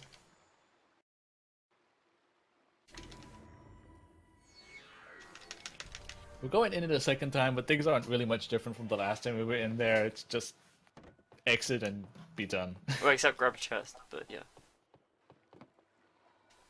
Do you grab a chest here? I grabbed the chest there. I guess you don't grab the don't. chest there. Apparently I don't. Well, there is a guild chest in here, but I don't bother with it. I'm not sure if that's what you mean. I can't remember if it's power chips or potent No, chips. it's Yeah, the it's- potent, Yeah, potent it's chips. components. Oh, okay.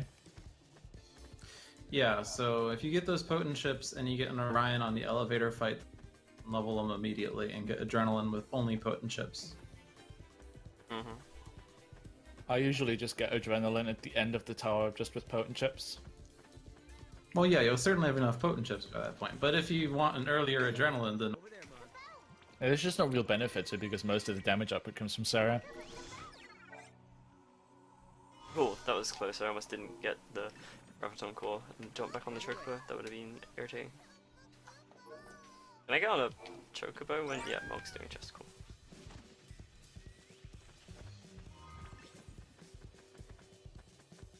Nice. Ah, I keep forgetting to get hit in the crown chest before going back up the slope after Kaias. Every time.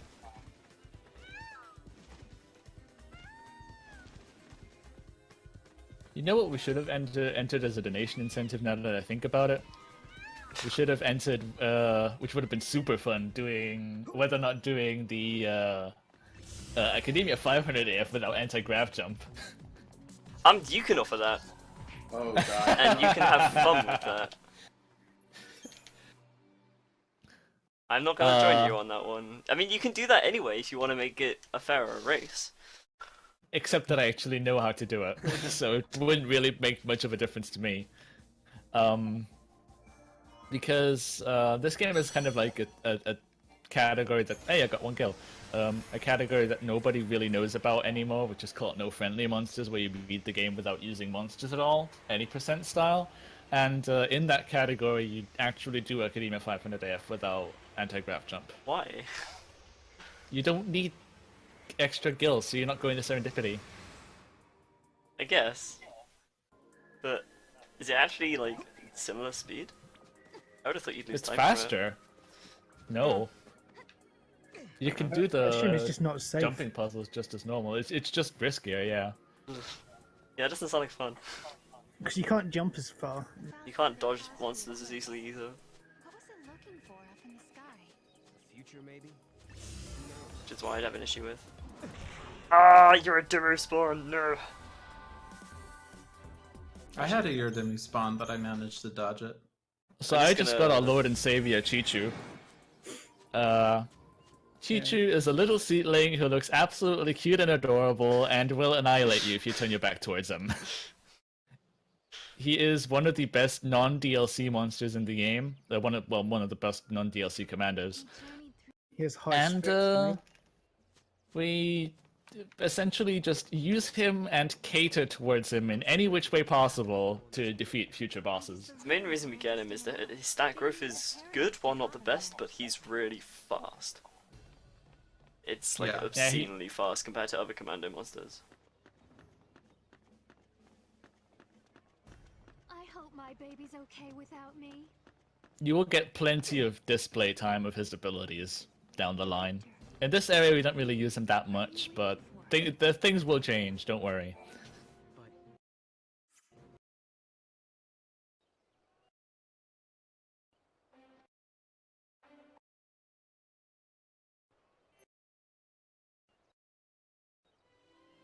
Right now, we don't have a clue where the artifact might be. There are still some places we haven't checked out.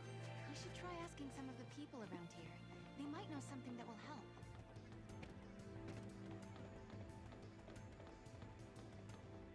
Things are as peaceful as ever. Over there, Mom. So Maybe one I of should the have fun bought things potions, but about nobody needs that. one of the fun things about speedruns is like sometimes you pick up items early on that you don't use immediately, and it's like 2 hours later you're like, oh, I have this item, and the unicorn horn here is picked up and it's used only like on the final boss halfway through the fight. Yep. But it's an important item to get. It's incredibly helpful.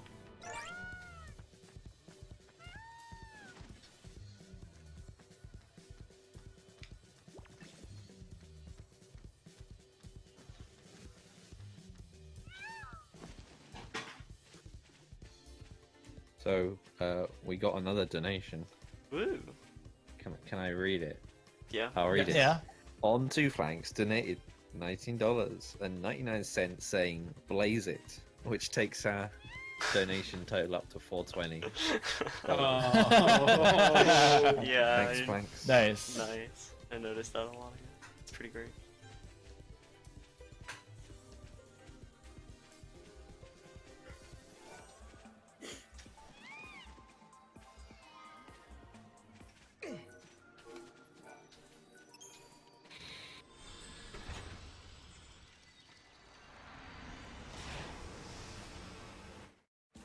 I have a double mind break spawn that just won't let me go. Ouch.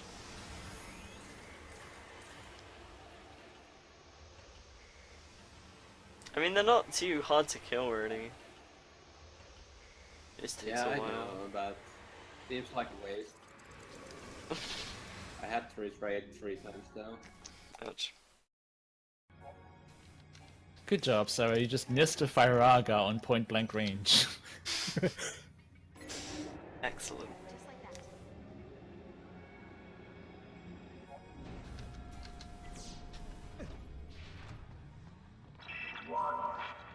One of the main gimmicks of this area is that the artificial Fal'Cia that was created in this timeline is currently panicking because we're apparently creating a space-time instability.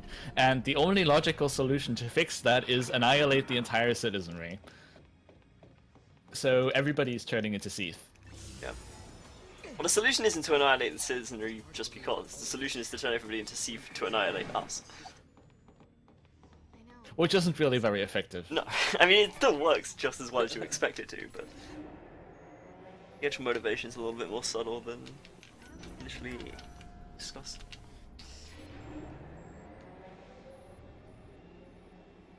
That's how it started. Wouldn't the best turn us into Seath? And here the mock clock works a little bit differently, whereas the mock clock would like trigger upon taking steps. Here the mock clock increases, like triggers once you get close enough to citizens that have turned into Seath. Wow, I just got a Flamborg spawn right in the middle of the elevator in the first level of Academia 300. That's exactly what I wanted.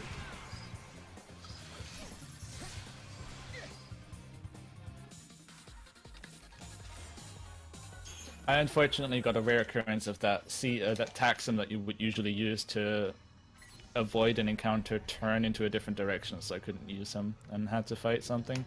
Ouch. But that's not so bad, because now we actually come to one of the few version differences between the PC and console releases of Final Fantasy XIII-2. Normally, this here, what I'm just walking towards, would be a populated area with enemies spawning. But, like, this is the only, like, this place is a little bit weird. In the console version, because there's no NPCs here, the Seath just, like, pop out of lightning bolts out of nowhere.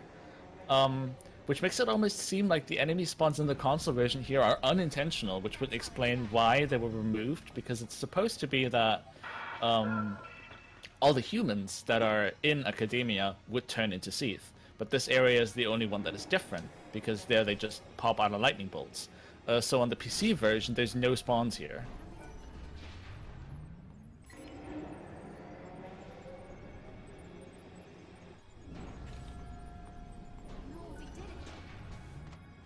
one of the very few minor differences between versions. It's the same on the 360 version, isn't it? Don't think so. 360 and PS3 are the same. Oh, okay. In that regard.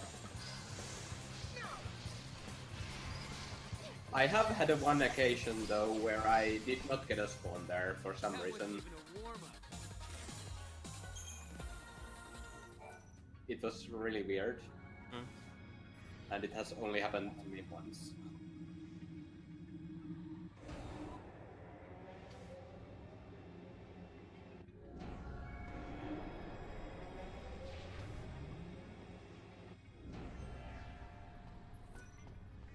And unfortunately, cruxing out didn't work. I also have to fight another extra gunner, so I'm actually losing quite a bit of time here.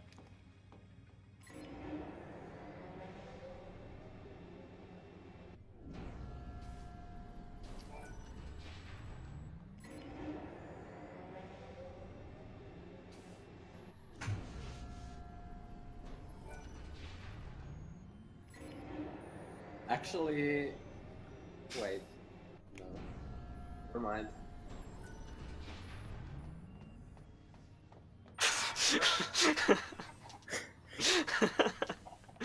Okay.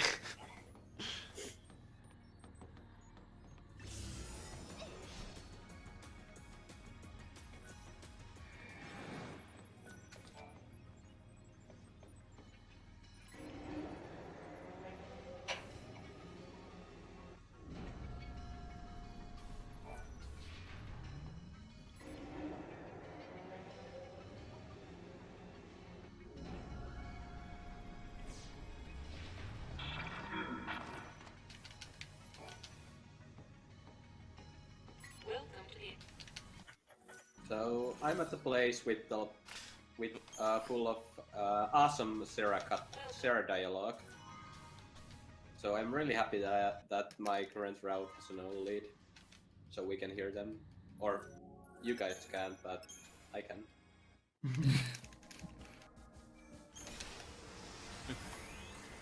So, Fingers the Hand ruined our 420 donation total about 5 minutes ago by donating $16.73.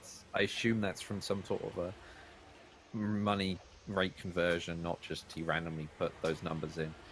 Brilliant marathon so far, guys. Here's hoping for the greatest ESA ever. Also, I really want to see how Shower with Your Dad Simulator can possibly be a speed game. So do I. So do I. Thanks. Oh boy. Fingers. Oh, Nigleria.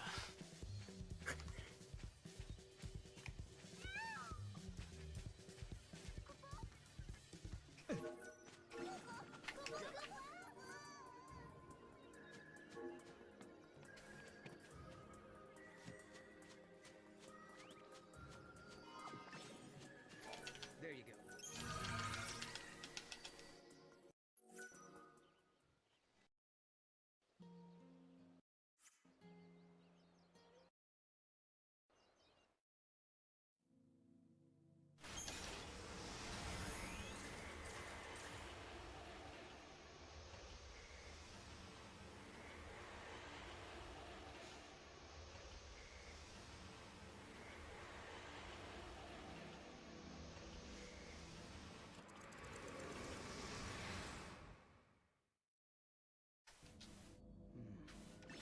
Something looks different from the last time we were here. Mog, is this even the same place? This is the void beyond, Kubo. It's just one of the many shadows of Valhalla to be found, Kubo.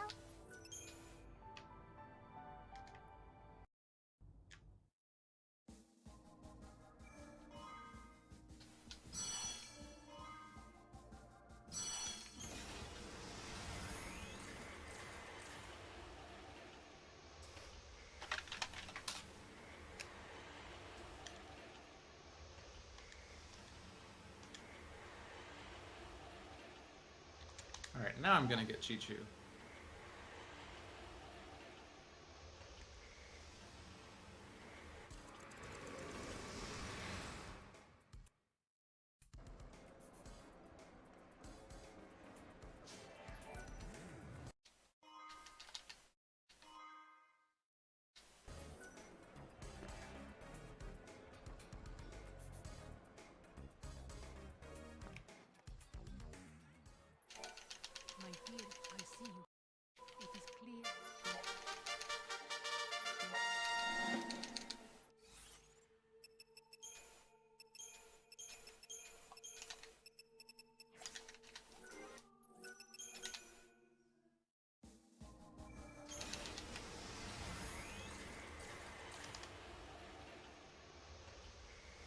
I too am now on my way to get Chichu.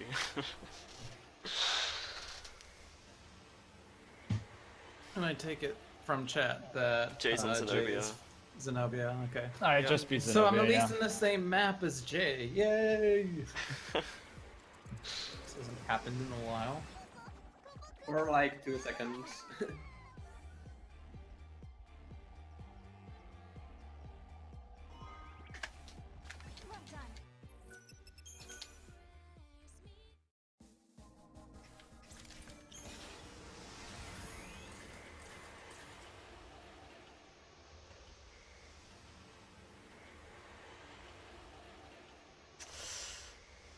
So we didn't really, I guess Jay kind of brushed on it, but Academia 400 is also like an area that can really kind of vary in terms of encounters. Yeah, just because of the way they work. Yeah. There's a lot of just kind of variance attached to this area in terms of how much time it takes. I mean, nowhere near as compared to the next area we're going to, but Jay's about to have fun with that anyway. You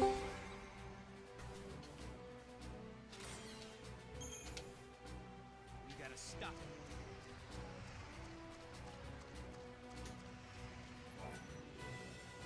As MLSTRM so gracefully transitioned, I'm now entering Augusta Tower, which is one of the more infamous areas of the speedrun, and the one that usually tickles the sailor out of me, because I like to cuss a lot, but I'm going to try and restrain myself for the sake of the stream. But this area can be quite infuriating because the aggressive encounter rate is incredibly high, especially on the 52nd floor.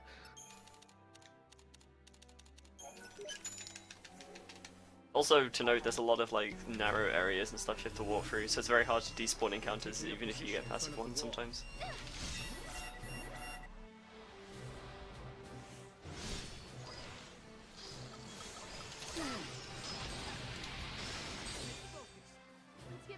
And they tend to spawn like right on your face. Yeah. Either like right in front of you or right behind you. Generally, it's just pretty nasty.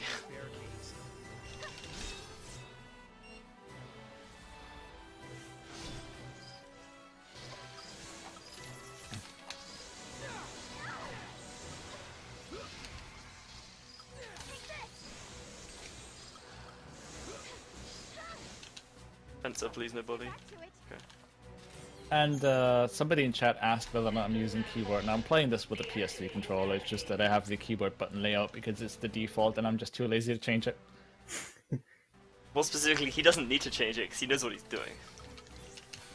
Yeah, I know all the buttons. It's like the only thing it really changes for me is the buttons that appear on the quick time events, but because they're not random, I just know them by heart. Yeah, I don't, which is why I change it so I can see what I'm doing.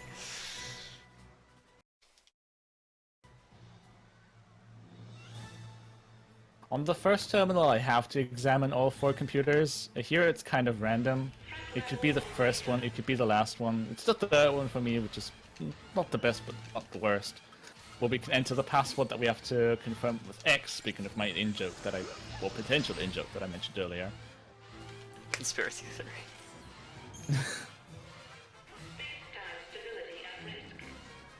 Yeah, I don't want to press X there.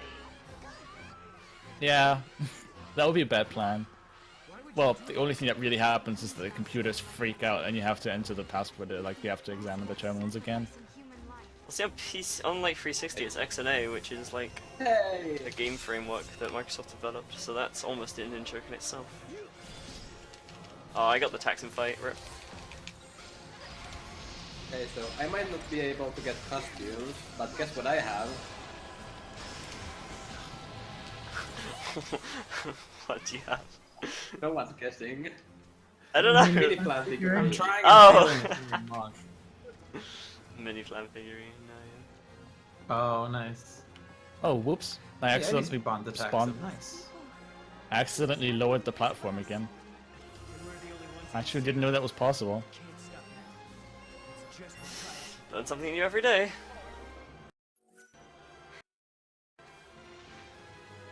Oh, I didn't know that was possible either.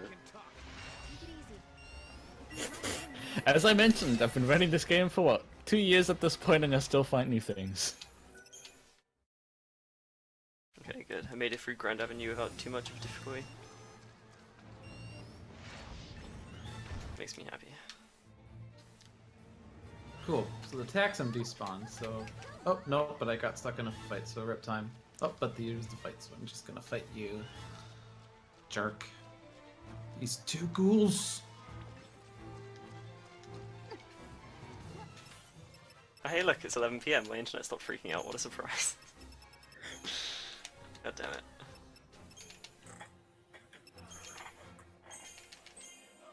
Oh wait, no, never mind. It's still freaking out.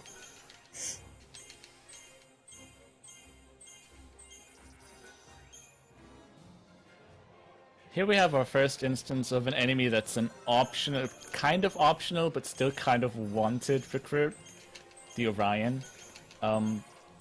We can, I guess this is a way to mention that there's monster infusion. You can essentially infuse monsters into other monsters to give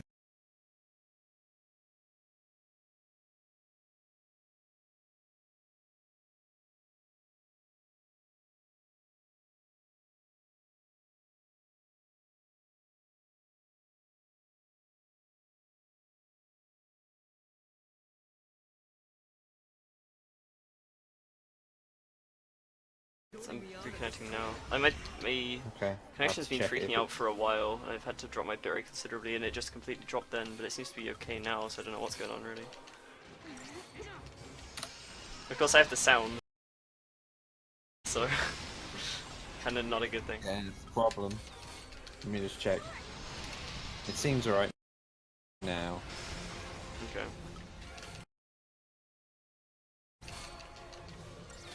Yeah, there we go.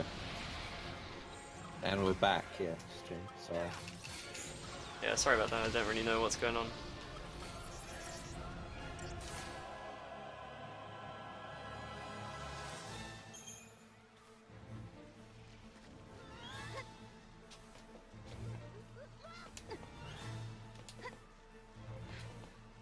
Maybe we should leave.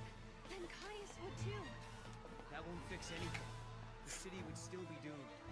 If you want to change the future, you have to be willing to shoulder the burden of saving lives. So does all the gil in the run go towards monster materials? And Yes. Giselle greens. Yeah. And a couple outside of of the potions. Gasol greens at the very beginning and some You some just buy potions enough at the to end last. game. Yeah. All of the money goes towards Necton and Chichu. And a little bit towards Gongas. At least for me, I think Zero and Lew just pick up a chest to level up Gongas with. I'd pick up a chest. It depends on procs. I probably pick up a chest. If I get good procs, I'll just buy for Gongas. But because I had 9 Phoenix Downs at the beginning of the game, with apparently no potions, I could have just just bought them. That's ridiculous. For the people unaware, on average you get like 6. 6 or 7. 6 is the guaranteed amount, and then you get some extra. Sometimes. Yeah, sometimes you get some I extra. don't think 6 is guaranteed, I think 5 is guaranteed. Oh, chocolate. 6 is guaranteed. Best song in the game. Well, 6 is guaranteed if you use the Chocolina before Atlas. Ah. Yeah, Because there's a 6 Phoenix Down guaranteed if chest you next use to it. Oh, I think I've just been forgetting to get the Phoenix Down chest. Oops. That would do it. While I'm unmuted, do you mind me reading 2 donations we just got? Let's for go it. ahead. Doomberry1 Hey. donated $25.75 saying it's Chichu time.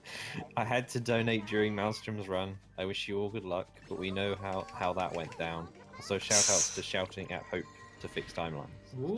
And Ner donated $1.54 saying 54.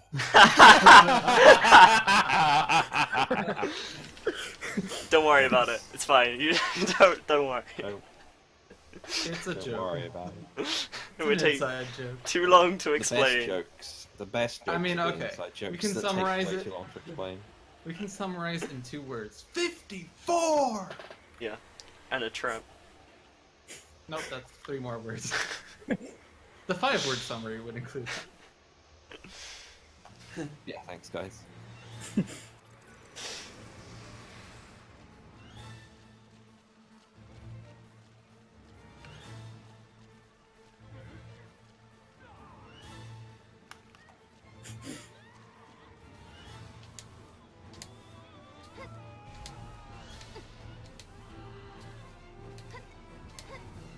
So right now in this menu, I'm going to do something that's completely mandatory if you get it. So I'm going to give Chichu an adornment called Mini Flan Figurine. So, And you're gonna see why. Go ahead. Luke, do you want to do us the honor to explain 54 in short terms if you can? So I was speedrunning an individual fight in 13. It was an Adamantoise in Eden, and my personal best was 55 seconds. And that was set in like 2013, a long time ago. And one day, like a month ago, I spontaneously decided to try to do it again to beat the 50. Well, not really beat the 55, just to remind myself of how the fight would go. And I was just doing it for like an hour and a half, and out of nowhere I had 54, and I was like flipping out. So I was like going, 54! Oh my god, 54! And then I went to the next part of the results screen, which showed I had a trap drop from that Adamantoise, which is a 5% chance. Yeah, it's definitely not 1%.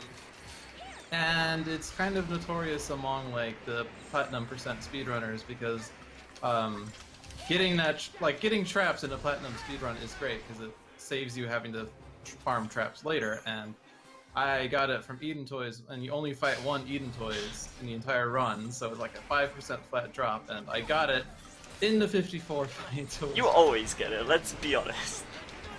No. Your Eden You Toys also have drop. it in your plat percent. Yeah, your PB. Eden Toys trap rate is so ridiculous.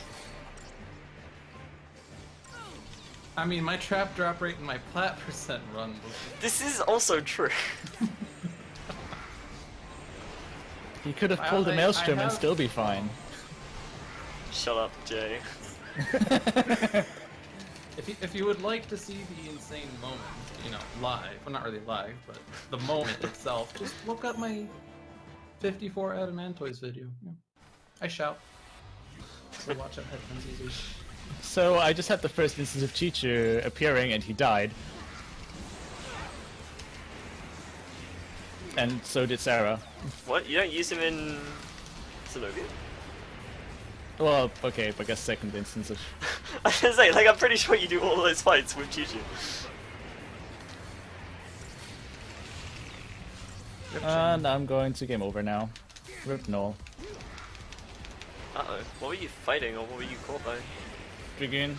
Ooh. Ouch. They just decided to annihilate Gongas while I had him out to get Faith, and then annihilated Sarah and Null, respectively. Well, not really Null, but...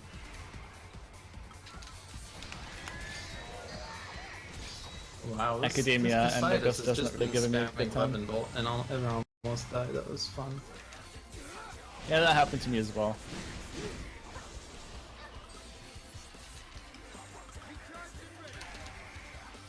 Unfortunately, the aforementioned area late game RNG is not being particularly pleasant to me right now. Which is, I guess, is a balance between the relatively good luck I had with monsters, and by good luck I mean first try Nick and first try Gongas. By relatively, you mean very. Oh, I got defensive stance. No. This is really Well, bad. I guess this is an opportunity to explain what defensive stance is. Yeah. So this boss Zenobia, when he gets down to low HP, he can then go back into his defensive stance. And normally we try and keep him out of him by effectively stun locking him with Chichu and spells, but my ATBs just lined up in a really weird way so that he was left unaffected for too long, and then he went into defensive stance, which means you have to re-kill the tentacles and they're more annoying second time around, because there's more of them and they're a little bit stronger, I think. But at least they're more aggressive. I don't know if they're actually any different stat-wise. I think there's just more of them. Yeah. They're definitely way more aggressive. It's pretty ridiculous. And she will use shuffle after. Oh yeah, he does kill shuffle. most of them or something. He does After a shuffle certain with period of time as well. none of them alive, so I'm quite impressed. Like after a minute or something, he'll like in the transition he'll do a scripted shuffle, which he would attack you with all of his tentacles. But I think if you killed all of them, I think he just attacks you with one, Yeah, it's which just does very one. minimal damage. It was scary though, because I wasn't sure what was gonna happen. Go, Chichu, go. I didn't get defensive stanced, so now I'm back in the second place lead. Indeed. I had a really nice academia as well. I'm really mad that happened. Do you do Yasha's while you're there, or? Yeah, I did Yasha's and I didn't get a single encounter since Yasha's. Oh, that's wow, why that's I got that, because I did not go to Yasha. Yeah, so I saved like I was gonna save crazy time here, but Yeah, I had one fight after getting out of Yasha's. Actually, I had a good academia too, except I had one extra spawn right after the start, so I had to fight it before I could even touch the first escalator. Yeah, I didn't get that. I didn't despawn the Taxim, but that was like the only bad thing with my academia. I despawned the Taxim, but then I got caught, but it was only 2 goals, so I think that's slightly better than the Taxim. Yeah, I think that is slightly better than the Taxim. Yeah. I mean, other than the fact that, you know, that escalator that PC gets no spawns on, and I had to fight 2 extra things, like, I think my academia is only slightly worse than yours. The gate is up there, Kubo. Except for Zenobia.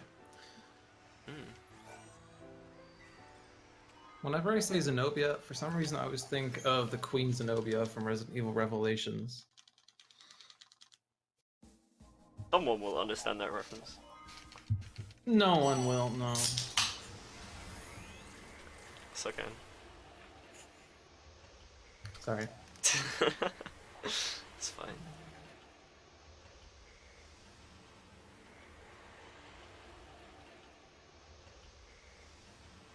Barely avoided defensive stance. Nice.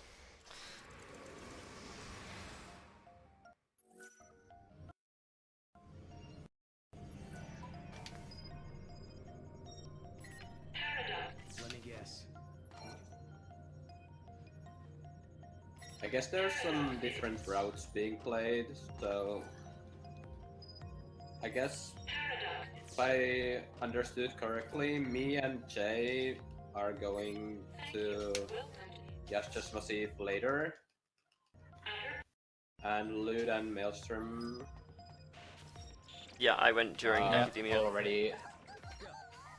Have been already in Yash's. Yeah, and the reason for that is just to get a Graviton core, which we need later. As mentioned earlier, it's just a fetch quest pretty much. We have to get 5 of them, and the most convenient one that we don't really get to on the way is the one in Yasha's. It's just that they have no presence. Thank you. Oh, first try, computer, yes. Unfortunately, one of Zero's bad prophecies for my run has already come true in the fact that I didn't get adrenaline. Oh wow, you already at Adam? Damn, dude. I already beat Adam. Oh my god. Well, I'm currently in the QuickTime event, but... Wow. Which also gives me a chance to mention a glitch that I found in this game, which is a very humorous one at that. It's pretty good. Is that, so in Final Fantasy XIII-2, Ultima is the most potent spell of all time. Ultima cannot be interrupted, not even by the caster dying, which is definitely not really heard of very commonly. Yeah. To be fair, this is the same in 13 as well, except nothing triggers like after you win the fight in 13. Exactly, because Fantasy Adam has Ultima in his repertoire if you fight him long enough, but also he has a QuickTime event after it. So after I was like meddling around with a really weird route, I ended up having the effect that Ultima was being cast while I killed Protofalsi Adam, but Ultima also killed one of my party members. So what ended up happening was that the character who died to Ultima was invisible in the QuickTime event.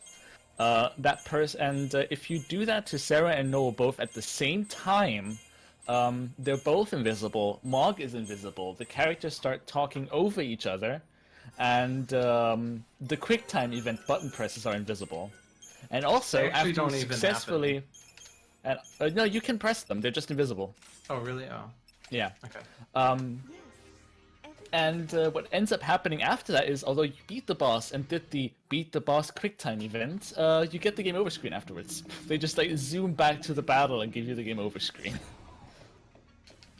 There's a really rather amusing video of it on Jay's YouTube channel if you're interested. It's definitely Yeah, I think you have to worth look a watch. for Final Fantasy XIII-2 QTE Death Glitch. Yeah, I think it's something Then you like should that. find it.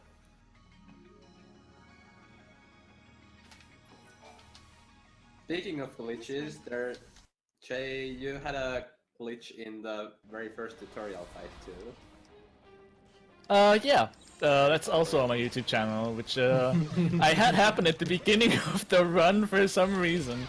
I still don't know why that happened. Wait, what happened? But during the tutorial battle, the camera got stuck and lightning just rode away. Oh, nice. And the ATV was still charging, but none of my abilities went through. Nothing did damage, and Lightning and Bahamut were just like riding in a circle and like passing by the camera after every minute. Nice. It's pretty great. The best part was the looping part. Yeah, like after like a minute, Lightning just appeared on screen again, and I was just like, "Stop, come back, please."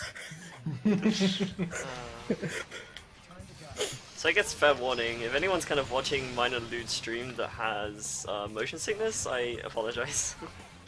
But these fights are pretty terrible for it.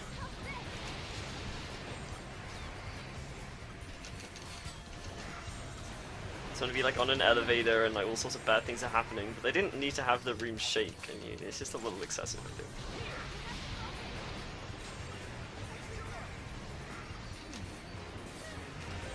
I haven't had a crystal yet though, I've done 2 Orions.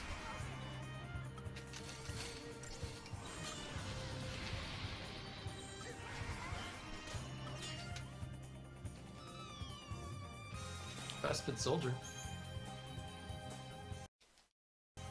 That's almost an Orion, right? Sure. Basically, that's the same thing. Kappa. So currently everybody is entering the area I just exited. Yep, like we said after Jay got the Gongas, Jay won the race.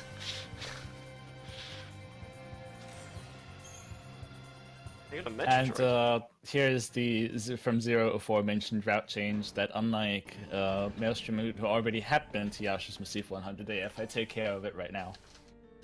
Because to open this gate we need a wild artifact, and wild artifacts are scattered in different, like there's 7 of them I believe, and I think there's 10 of them. I thought and there they're was 9, scattered, but yeah. something along those lines, I and they're thought scattered there was 7 or randomly. 8. There is There are definite some number numbers. between 7 and 10, and they're scattered in different places. And Lewd and MLSTRM pick up the one in Sunlit Waterscape 300 AF when you ride on the Wood Wraith, whereas me and Zero pick up the one in Augusta Tower. So because we pick it up in Augusta Tower 200 AF, we can't go to Yasha's Massif beforehand. But because Alright, we need all the there's Graviton 10. cores for the next segment, we have to take care of it right now. I for some reason thought we were talking about the number of Graviton cores, but there's 10 wild artifacts. See? Yeah, there's 10 listed in the guide as well. To be fair, you said 7 first. Yes, and I corrected myself, because I was also thinking of Graviton cores. Yeah, there are more than 5 Graviton. There are 6 or 7, yeah. I think there are 7. There's one in Airbook 400 at least. And one in Sunless 400. There you go. And the 5 we get in the run.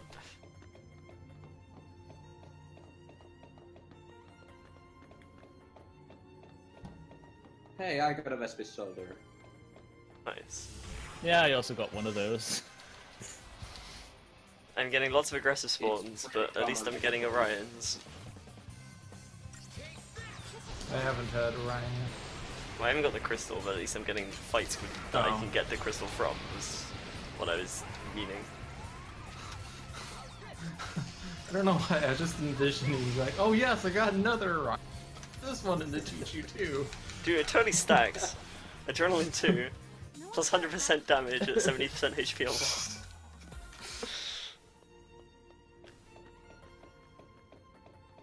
Yeah, the best thing is when you get like Orion, and then you got another Orion after you've infused it, and then you get another, then you get a Dragoon as well, and then you have to fight a Necton spawn in Void Beyond and get another Necton because you the first one into it.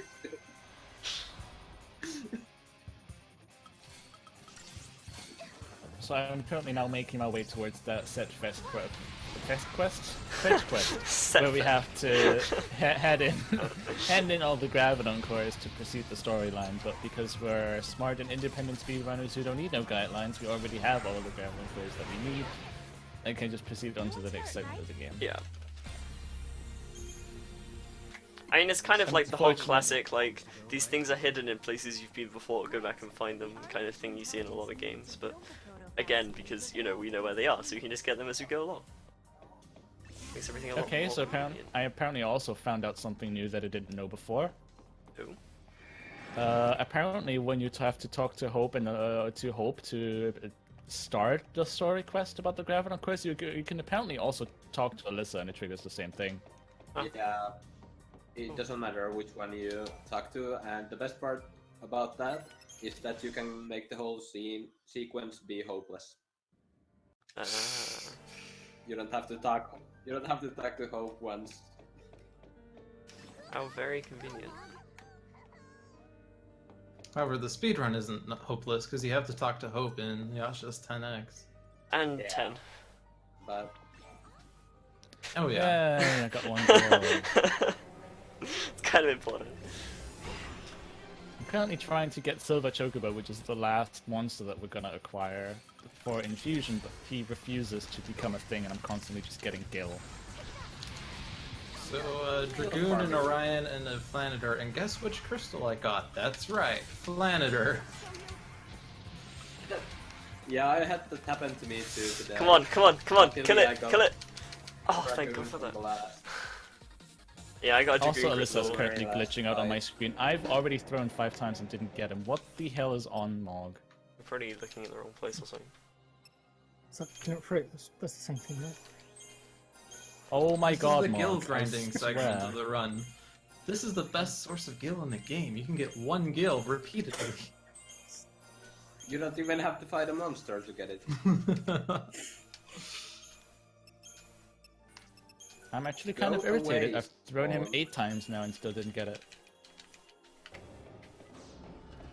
What the hell, game? Yeah. Maybe... I feel kind of cheated out of time. You're throwing There we him go. too It only high. took 10 Well, my- throws. I think you were generally My throwing him 3D too has high, like a so it was 7 going try. in the wrong place. Well, I didn't change my course and got him this time around. Don't know then. Alright, I got a Dragoon.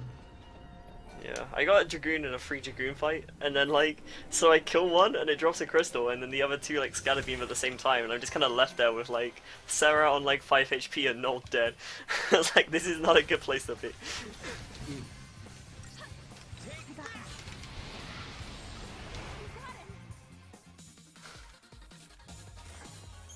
Yeah, that would suck to die to a fight where you get adrenaline. Though. Yeah. Like after getting the crystal as well, so it's like you've already committed at this point. Yeah, It's like, please no.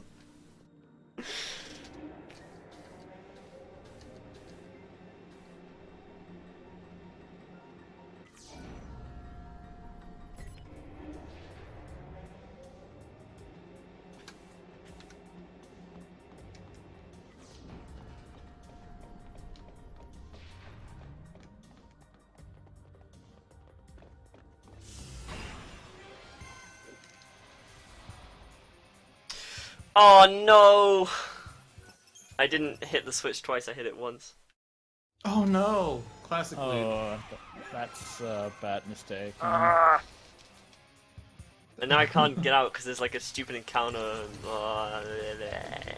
There was also a time that I grabbed the, I think, Vitality Essences that are there. No, that's not Vitality. Vitality something. Mana, whatever those are.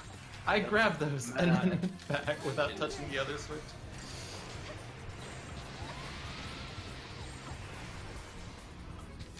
I think I've done that too. A passive? What? I can't say that I've never not pressed the switch at all. I've had runs where I only pressed it once, but never not at all.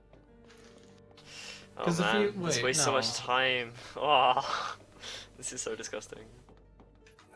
I mean, I know I pressed it once and then I ran and I was like really confused. I'm like, wait, I'm back at the elevator? What? Wait, a passive in 50 seconds? What is this sorcery? I'm gonna time out here.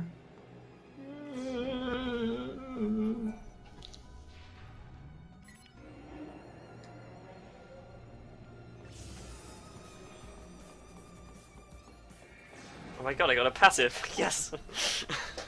So I'm going to admit that I haven't done Sarah versus Caius without adrenaline in quite a while. At least you have Meteorite.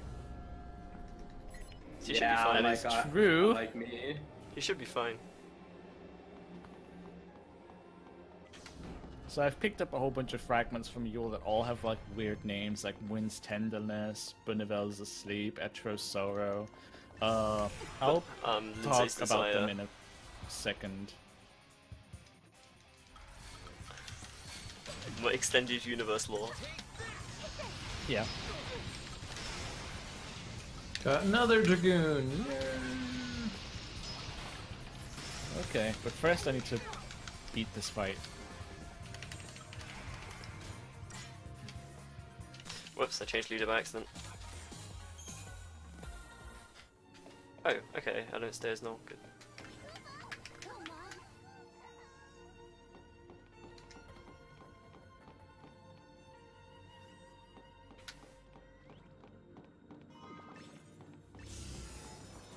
Okay, I was almost able to jump over a Dragoon.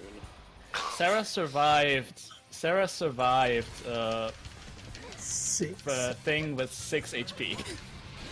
Nice, dude. That happened. So now that I've Okay. beat this fight and there's just a whole segment of nothing but waiting for a gigantic load time to finish and some walking, I can give a little bit of a primer about the like grander scheme of things in the Final Fantasy XIII universe and what these fragments all have to tell. So Wind's Tenderness speaks of Wynn, who is the goddess of all, who was there at the beginning. She's like the prime goddess of this universe, and she Creator. gave birth to Bunnivelza. The very top floor. Bunnivelza, however, in his thirst for power, killed his own mother and sent her into the Unseen Realm. The Unseen Realm is essentially where the dead come to. So he killed her, and after that, he kind of grew paranoid that, like, he had a gigantic paranoia of Wynn taking revenge on him. As a result, he gave birth to 3 more deities: Etro, Pulse, and Lindsay. However, he formed Etro in too close of an image of Wynn herself, so in return he decided to give her no powers, because Bunnivelza is incredibly paranoid. Yep, pretty much. And Etro, in response to being so powerless, killed herself and sent herself to the Unseen Realm to Wynn. Lindsay, in return, took the blood of Etro and gave birth to humans this way. And that's also why humans have chaos in their heart, is because they were formed of the blood of Etro. And Bunnivelza tasked Pulse and Lindsay with finding Wynn's Gate, which is in the universe more known as Etro's Gate, which I can explain in a second, and put himself to sleep, which is why the fragment is called Bunnivelza's Sleep. However, when Etro killed herself and was sent to the Unseen Realm, she was there just in time to see the dying moments of Muin, and took over her role of controlling the cycle of birth and death. Which is why the gate to the Unseen Realm is now no more known as Etro's Gate. Which is also a website where you can find all sorts of FF13 related things. Yep.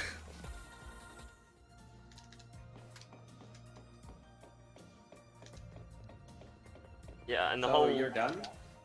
I mean, the whole thing with FF13 was that people were trying to open Etro's Gate to perform Lindsay's mission of killing Etro for Boon of Elder. 13-2 is more of the kind of same, except in this case it's Caius in killing himself to stop Yule. Well, Caius wants to kill Etro to stop Yule's cycle of birth and death, because without the goddess of death, no one can die. And then things carry on from there, but we won't go into it just in case people aren't familiar with the third game of the trilogy.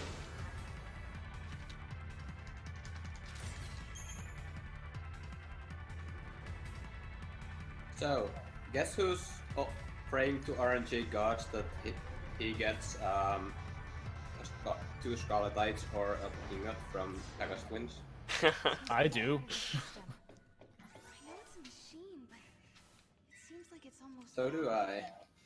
I think we did not get adrenaline. You guys play rough, Kubo. Welcome to the No Adrenaline Club. You guys at least have the adrenaline to go with it. Wait, I'm lost now. What happened? Everybody's already killed Atlas. I don't have adrenaline. So, late Yashas clearly means you don't get adrenaline. Oh, right, yeah, late Yashas. I forgot about that. Yeah, that must be the reason. I mean, I've done 3 runs today, and 2 of them had no adrenaline, and the one that had adrenaline got it from the very last fight of Augusta. That's just tempting fate, dude. Very last random fight of...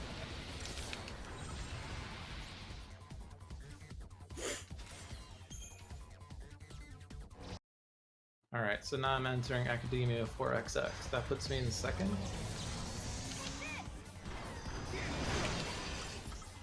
By the looks of things, Yeah, I mean, I think you're in second. I think I'm still kind of in third. It's just weird between me and Zero because of roots. Yes, I haven't gone yet. Yes. Yeah, I'm just now screaming at hope. Now watch as I forgot the Erba Graviton core again. Jay, you died to this fight in your PB, didn't you? Which one? This next one. You did? No. Well, I did. You died to something in your PB in this segment because you have a terrible fight with that segment in your PB.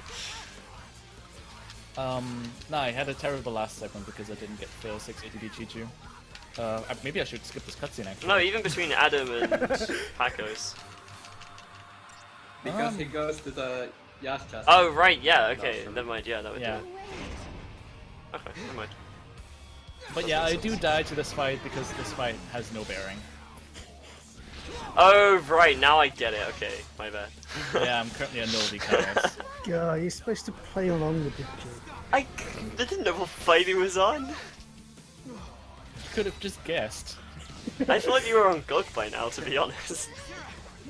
Wow, expectations, please. Come on, Jay, step it up. But yeah, you're not supposed to. Well, you can when you're against that fight, but losing is faster than speed. In 160F, you actually have to win the fight because otherwise you don't get his bestiary entry. Yep, you have to win it twice. Oh, really? He's not actually a hard fight to win. You go to Sen and you use guard until he's done attacking, and then he pauses for like 30 seconds and you can win. You saved the day. It's just obviously way faster to not do that. If he can kill us and we can skip the fight, then it's definitely faster than waiting for him to stop attacking. Yes, certainly. There's no way that killing him in any percent would be faster than dying in any percent. Unless he could use his drop, like the Martyr's badge or something. But it's actually worth a decent chunk. It's like worth 6.6k gil, but there's easier ways to get that amount. Yeah, like getting Scarletites. So we got another donation Yeah, I'll go for it. from Dharma Fish Biscuit. $5. Hey. Donation hype. Good luck all. There's a lot of hype in that message. Just do it with my voice too well. So cool. Thanks. Have you ever tried? Dude. I'm not that happy with a person. So, Aww. I'm still Can't waiting confirm. on Pack to get in here to do some donation reading. Yes, Right. yes, yes. He said he wanted to. And I Where is So he? you missed it earlier. This is the best gill grinding spot in the game. You can get 1 gill repeatedly. Like, as you saw here, I got 1 gill, and now this for chocobo. You don't have to fight any extra encounters to get that kill, so it's obviously the best one. Yeah, because I mean, fights are so slow and boring in this game. Yeah. I sort of have an idea of what happened, but I can't really explain it. It was more of a hunch, really. Gogmagog is the third encounter with Gogmagog is quite hilarious there because he decided to be very smart and annihilate me with magic attacks because magic attacks are the best ones in this game. But then he decided to debuff himself with Defaith and then proceed to spam the magic attack. Yeah. So the thing with what that fight. happened to me- Sorry, Karen. What happened to me? I think it was yesterday. He both pained and fogged himself, so the Oh, only thing wow. he could do was raid. I'm surprised he can even do anything at that point. But like, yeah, the Gog Free can either like debuff himself or do attacks, and you want him to debuff himself because he wastes time debuffing himself and not attacking. But then, However, if you you let the don't fight want carry him. on too much, he then takes all the debuff off himself and puts them all onto you, which is Yeah. nasty. You don't want that. Thankfully, any percent has become so fast that the battle doesn't take long enough for him to actually give the debuffs to you, even if he just spams them.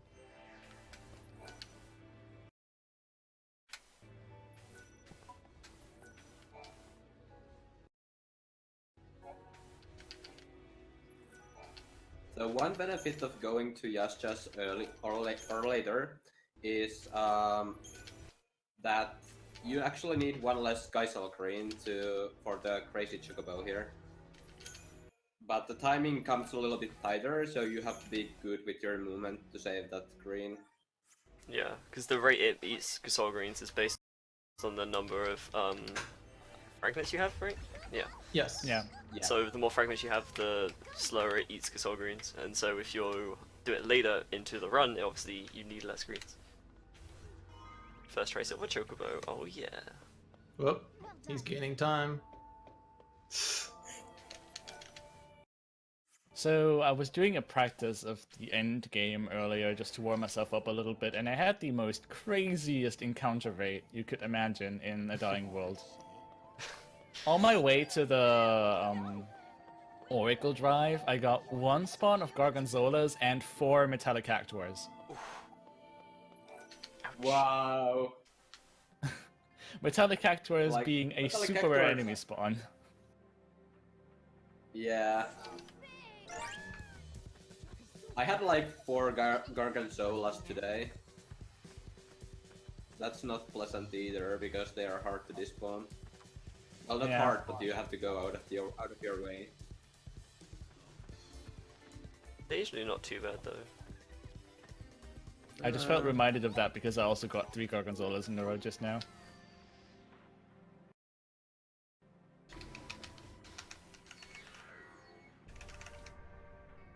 Let's go.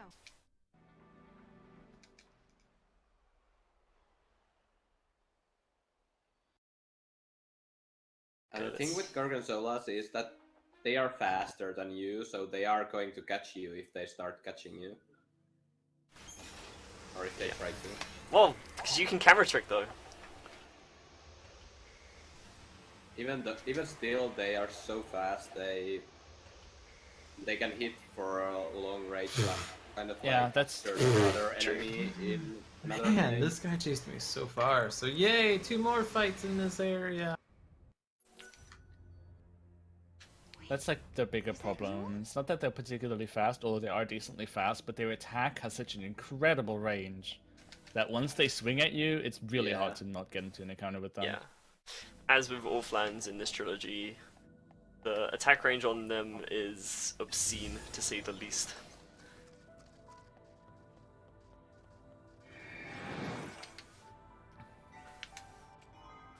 Well, Flaniders in this game are not that bad. True, but Flaniters don't respond like no. Well, Flaniters in 13 aren't so bad either.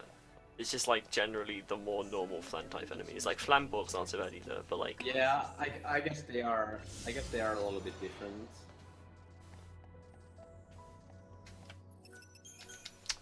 Damn.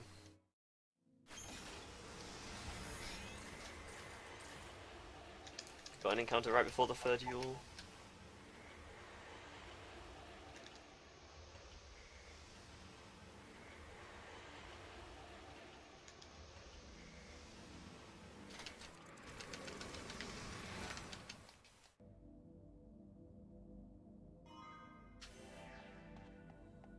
I don't like the camera here when you're returning the Graviton cores because it likes to have no or point at Hope, and then you can actually accidentally talk to Hope and waste time.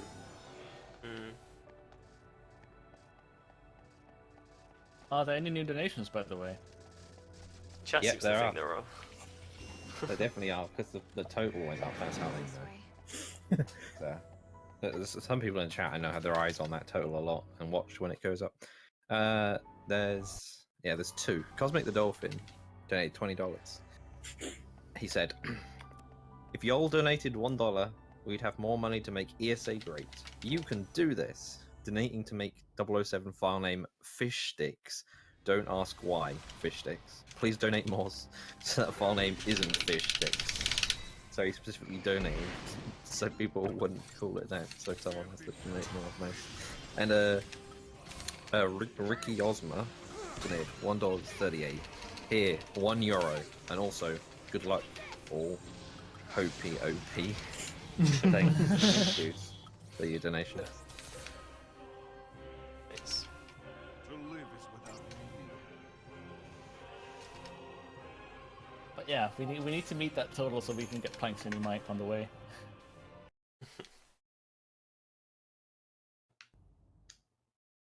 Hopey OP is OPOP with Hope's hair.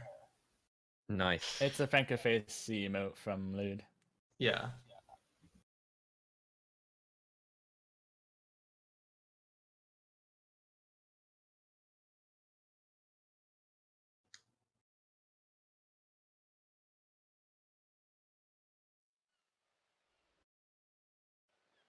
Have I really come back to New Bodhum? Or is this just part of a dream?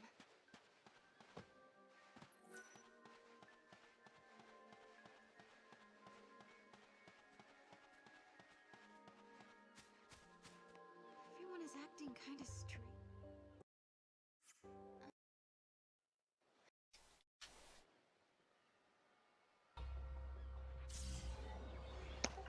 What are you rude boys saying about my microphone? Am I the only one here?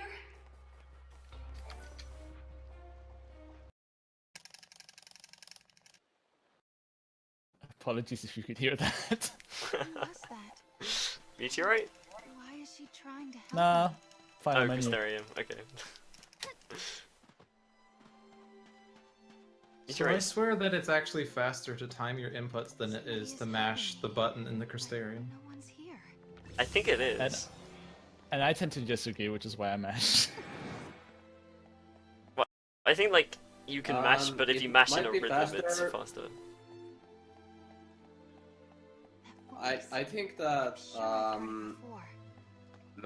mashing is the way to go because you have to be so precise with the timing. You're basically never gonna get any advantage with that. Yeah, depends how good you are with keeping the rhythm up pretty. Because I mean, if you're mashing and you mash in such a bad way that you never get the timing, then timing it's gonna be better. But if you mash and get it better than you would timing it, then it's better to mash. I don't know. Well, it feels in my I experience used that I get better results with timing, timing my inputs. But I've never actually timed or did a video comparison or anything of like doing Crystarium with mashing versus timed inputs. I just have a really hard time Yeah, mashing, which is, I mean, a really hard time pressing in rhythm, which is weird because I'm a rhythm gamer, but Crystarium-wise, it just doesn't work with me. Yeah, I tried to time my inputs for the longest, and then I just one day said screw it and just Give in to the mesh. mashing. However, what is definitely better is timing your inputs for Gongas' Ferell Link than to mash. Yes. On Chaos Bahamut for sure. That depends on the fight. No, it doesn't. Like that's why I said on Chaos Bahamut. I mean, you could argue that on a fight that doesn't last long enough for the buffs to run out, that it doesn't matter if you mash or not. Yeah, exactly.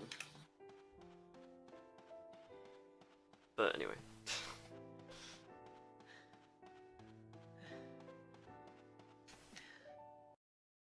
At the very least, you get a better Ferell Link if you time your inputs.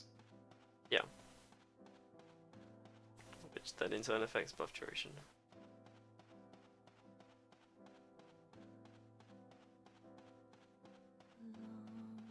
Go, Chichu, go!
So this was a race to get any ending, right?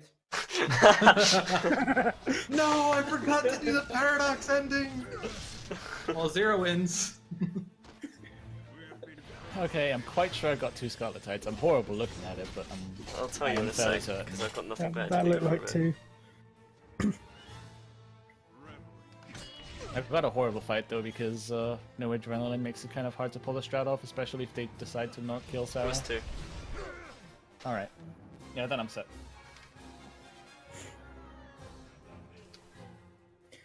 Yeah, so you let the other one respawn because you were charging Ferell Links, right? Nah, I didn't have enough damage. Oh, I would have tried to kill him if I could. I get the Ferell Link off of Kalu. Yeah. It's just without adrenaline and without triggering LIKO power surge, my damage output is so incredibly minimal that I just don't have enough damage to kill him in time. Yeah. I guess do you want to explain LIKO power surge, because that's why we went to get Silver Chocobo, just like arbitrary reasons. Silver Chocobo has the passive ability LIKO power surge, which we infuse into Chichu, and what it does is that if Sarah or Noel dies, Chichu gets a 110% strength and magic boost.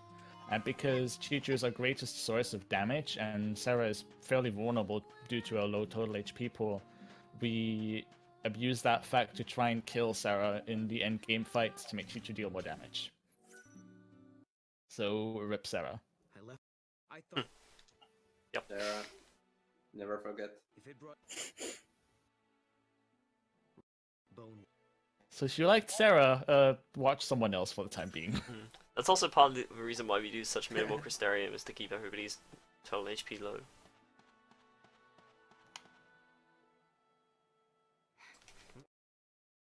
Yeah, also one reason to not level Noel up in a certain menu, which is way past us already, is to keep his HP down so Caillou can kill him faster.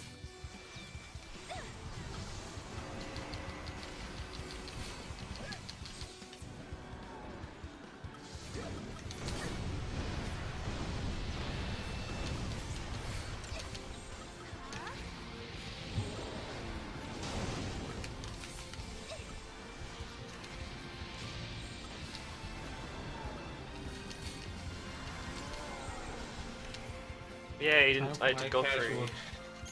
Time for my casual jog through the dying world. Same. Hey, I'm the just next- entering the dying world. I think the next time that I do a run of this, I'm gonna try to put like kind of exercise music.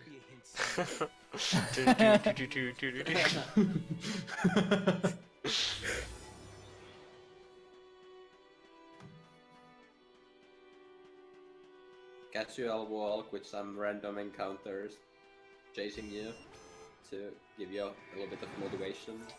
Run faster. I'm pretty sure you run slower when an encounter's active. Yeah. Yeah, I agree. but No, you do. I You was notice trying that to make when a joke. you. I noticed it in You notice Sunlift, that actually. when. You notice it in your Bodhum actually when you're chasing the kid and you get an encounter, the kid actually Yeah, gets true. away from you. Hey, Metal Yeah. That's true. Also, jumping over enemies is incredibly slow when you're chasing the kid and slow you down a lot.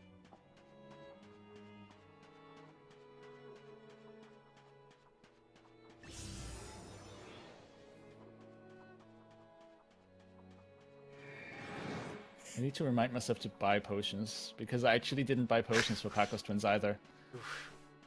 How many are you down to now? It's gotta be like 1 or 2. I don't think I have any. Well, have fun with Avocado, I guess. Well, remember to sort your inventory because otherwise your potions will be at the bottom of your list. Not necessarily, because it doesn't fill the gap unless he's picked up something else since. I guess that's true. I don't think there would be any. Hey, I caught Avocado! Nice! And I got a Magistral Crest! Nice!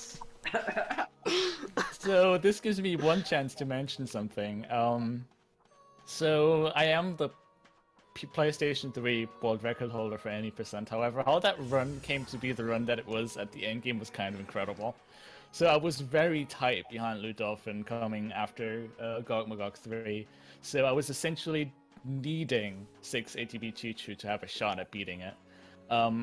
However, my strat revolves around getting very little guild chests, and I'm just betting on getting 2 Scarletites.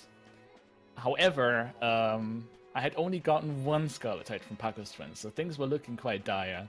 So I decided to pick up the chests around me to hope that I still have enough money to make it.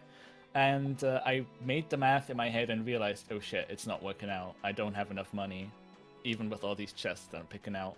And I was thinking to myself, the only way I could make this work is get the Magistral Crest from Avocado. And it's a 5% chance, and it happened. Nice. And that was how I beat the world record on the PS3 version of the game. Cool. So I have a very fond memory of Magistral Crest from Avocado.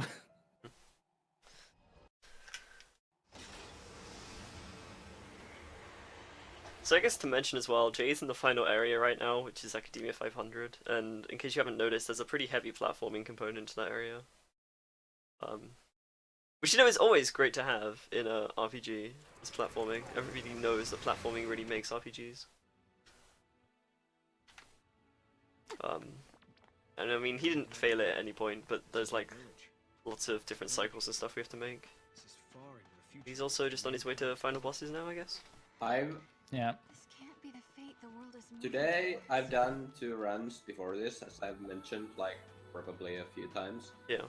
And I fell in academia 3 times, so ouch. Like, unfortunately, sometimes you can get like you can fall, and it's not even your own fault because like you can get caught by an encounter mid jump, and then when you come out of the encounter, the game eats like you can't jump again from that, and the game just resets you with like 0 momentum, so you just fall, and that's like the Jay, most did you get disheartening thing. Yeah, I did buy potions. Alright. So I need somebody for time anytime soon. Yeah, time for Jay will be in a few minutes. And everybody else is gonna be yeah, the worst part eventually. Worst part of that was that I was actually in a PP base today, or pace today, and I fell in academia, and that was basically a RIP PB. So you can activate the cacti statues in Academia 500, and that sends you back to it if you fall. but I suppose you guys don't really. I use one or two of them. activate any of those. I use a couple of them. No. Just I for use safety. the one on The T block. platform with the high spawn rate, but I don't use any other one. I used the one before like the T block. Yeah, me too. Unless it's like a really good run that has potential to. Be... I always use it because I know that if I don't get it, I'm gonna fall down and fuck up. Yeah, because if you don't activate any, you just go straight back to the beginning. Which really sucks. Well, in a usual run, it's just too much of a time loss to fall for me anyway. That I'm not about it. So it's basically do or die at that point. That's fine. But in a race like this, I'm definitely going to touch that. Because I don't want to go back to the Pagos Twins platform if I... after that point. What's going on? Bursts of chaos are warping reality, Kubo. This energy is leaking in from Valhalla. We have to stop Caius fast. Oh, this is bad. Safety storm. Thank you.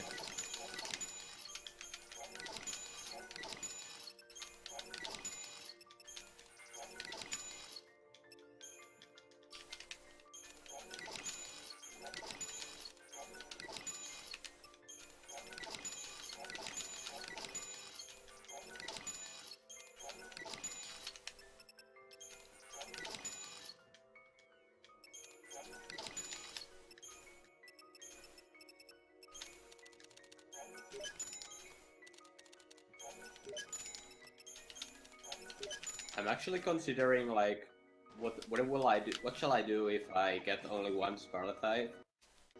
And one option is to pick up the gate seal and close the gate and fight Pagos Twins again. That seems really or slow. I could just Oh, I have or the I battle could guide. reload the save file.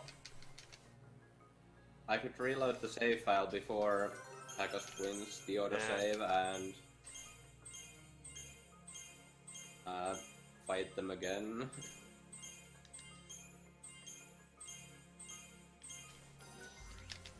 I don't know.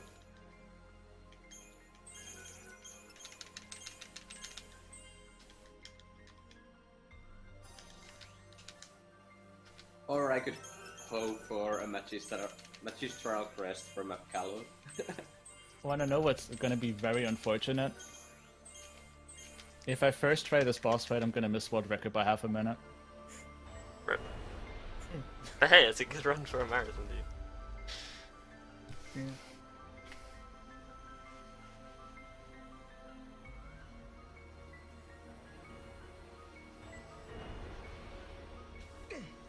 Yeah, so it's about a minute till. Like till 2.5. 2.5. Wait, I what? think. Wait, no. What on earth just happened? Uh-oh. Final bosses blocked the Libra scope. Yo! What? Yo! The enemy intel didn't go through. Oh, no! You didn't throw the Oh, Libra no, scope. never mind. You I paradigm shifted too threw soon. Yeah, no, I threw the unicorn horn instead apparently because my things were in disorder. Uh-oh. I must have run out of something and then it must have moved the unicorn horn around. Well, good thing I Phoenix didn't Downs? first try this fight. Phoenix Downs, maybe? No, actually it might have just been that I was out of potions. That happens super rarely, so... Ooh, okay. So no, something weird didn't just happen. The weird thing that happened was Jay messed up. Which is still kind of weird. I was just confused by the block on Garnet Bahamut. Well no, it can't have been the unicorn horn then, because you can't use that on enemies. No, you can. well, it was probably Really? It dispels all enemy buffs. wait. Oh, I didn't know that. Yeah, it's Dispelga basically. Huh. Yeah, it's does? dispel I thought it was any just item. a Sonata.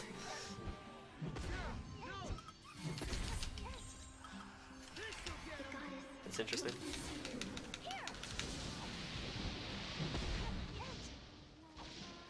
So Chichu decided to not use Bravery Feeder, so I got hit by Slashing, which almost killed me. Oof.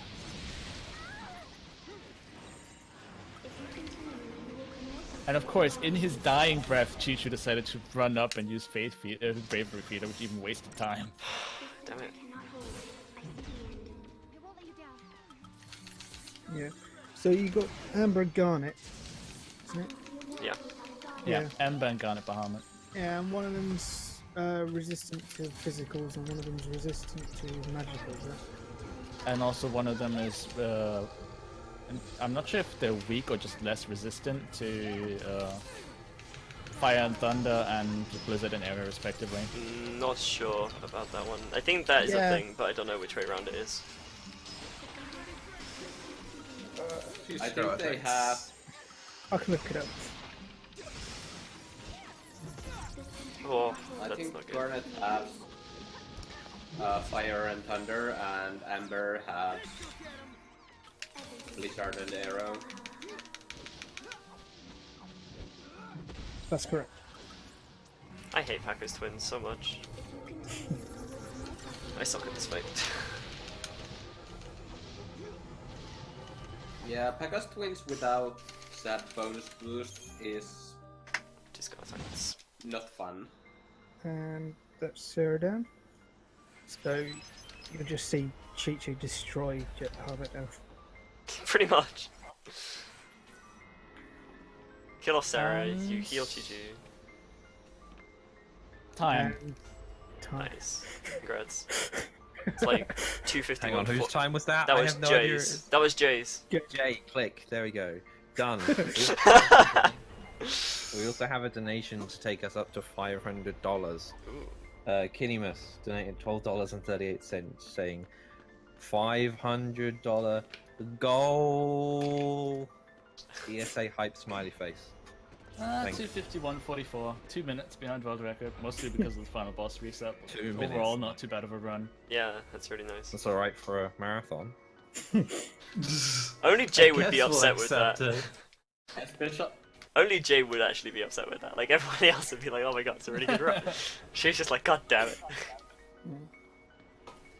Did the timer stop? I definitely need to click it. I don't see anything on the It's stream. continuing. Or It's still going. the, I mean, is guess it meant the to stop, like... elements for this? It's meant to show their finish time over their name? like over their screen. Oh. And I assume that the element Nope. isn't there or something. That I don't doesn't know. It appear doesn't to have matter. worked. The tick is definitely ticked. Well. Well, we can just repeat in 2-minute intervals that my time is 251.44. I mean, you could just put it on a make piece a of text on the command. stream or something as well. I guess I could do that. Jay's on it, guys. Yeah, this was pretty much clear after Gongas, so...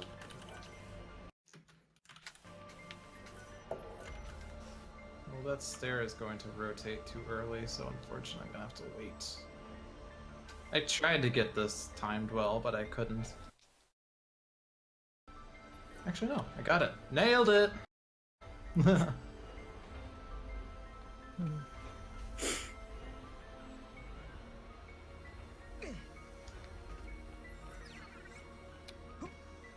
Yeah, so Actually, even I'm though gonna we've get this on time, which is nice.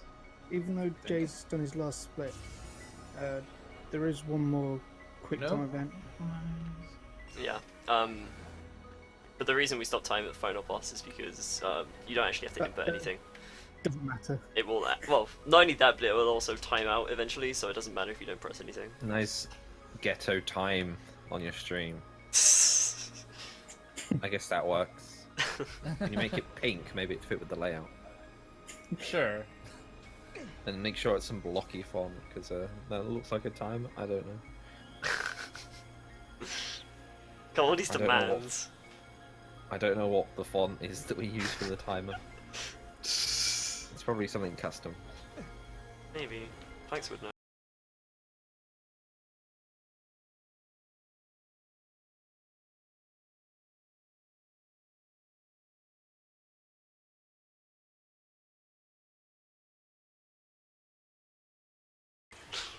I don't know. Maybe he's saying it like that, I don't know. I think it would be a bit more colourful than that. I don't want to get more colourful than that. on Is the it stream better right now? Yeah, that looks a bit better, I have to say. What font is that? It's the Super Mario Maker font. Yeah, I thought I recognised it. Nice.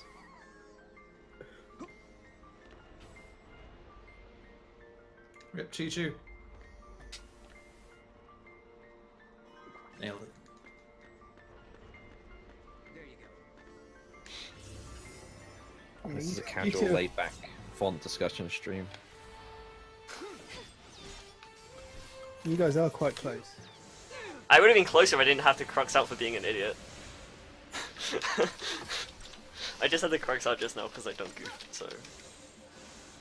That was silly. Oh, and Fingers the Hand donated $1.67, saying now we're over 500. I don't know if that's meant to be a joke or what. Over I was going to say it's like over 9,000. Over 500. I think He that's... wanted to make it over 900, then realized it was too much money, so he tried to do the meme with 500. That's very likely, actually. Alright, Rip Mog. I mean, if someone wants to make it over 900, that would also be great. Or 9,000, we'll happily take that off you. That would be even greater, but I'm being realistic here. Are you really? Apparently not, but...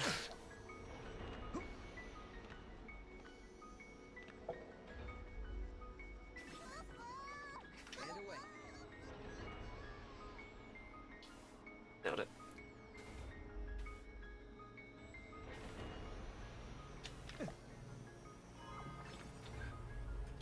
Oh, I almost fell off on the last rotating platform then. I was gonna be very upset. I didn't do my usual YOLO jump. Yeah. I was chicken. That happened to me twice today in a run.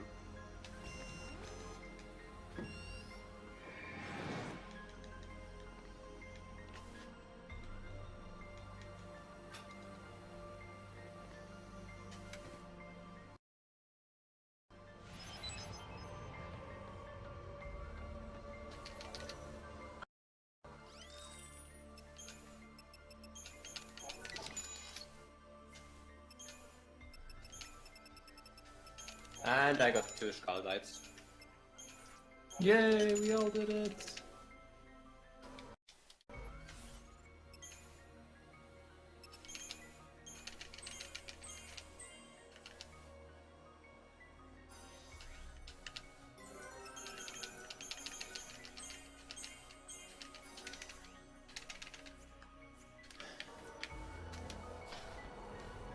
Final boss time.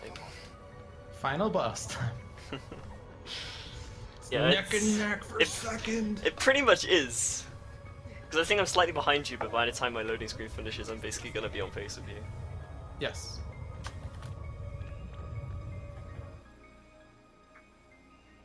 That is a long loading screen.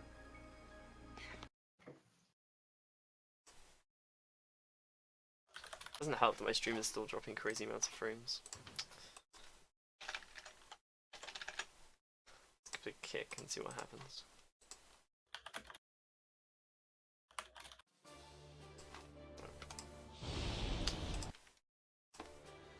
Oh! Ooh! Oops, I fucked up. I totally missed the jump, but still made it. Nice.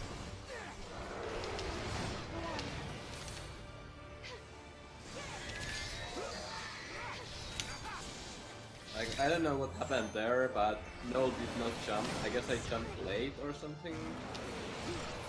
And I just fell down, but while the thingy was rotating, and I made it somehow.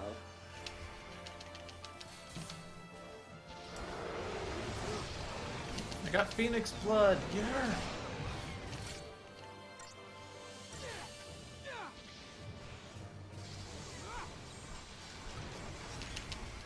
I'm having a bad Chaos Bahamut.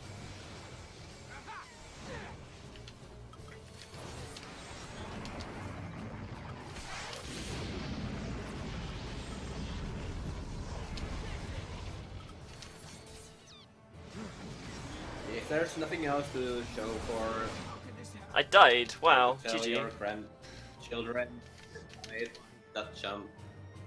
Oh hey, there's a chance that I can get to third place.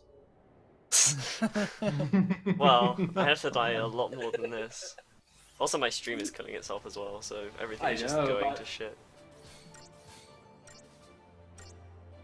But there's still a chance. Chaos Bahamut is so dumb, dude. Fight just randomly kills me when it wants to.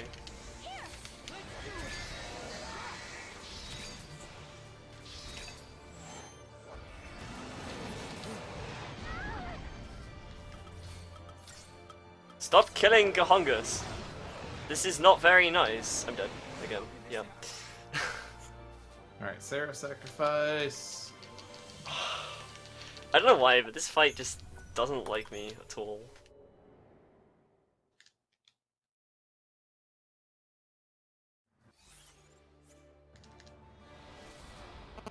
Maybe I sabotaged the load for you and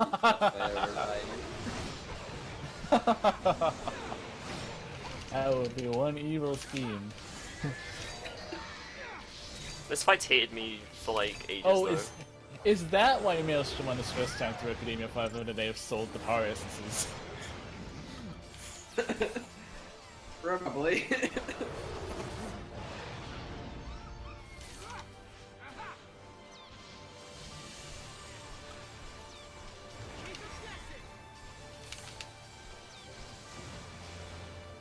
So if I hadn't died to the fight, I would have PB'd, but now I'm not going to. It's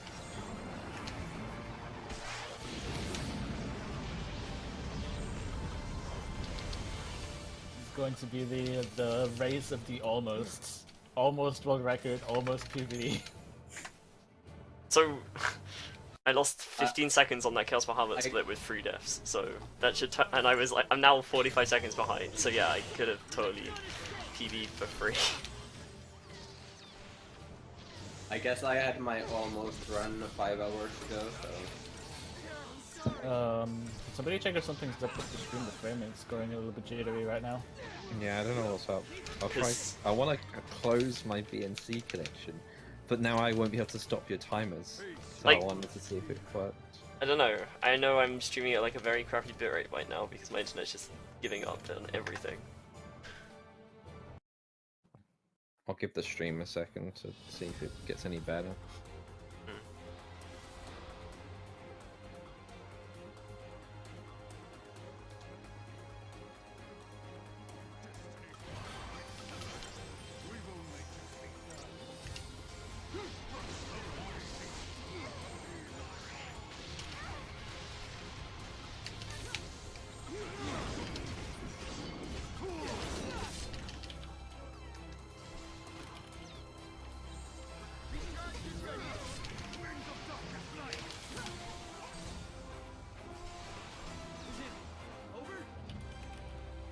I need to buy stuff.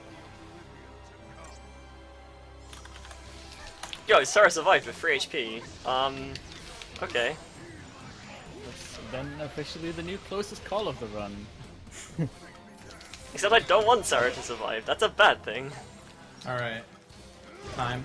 Uh oh. Well, I disconnected, so I get to reconnect. Well, 303.57. I gave you like no warning. Anyway, 303.57. who finished?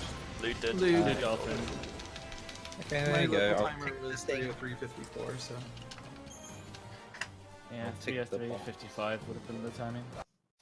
Why did the timer stop?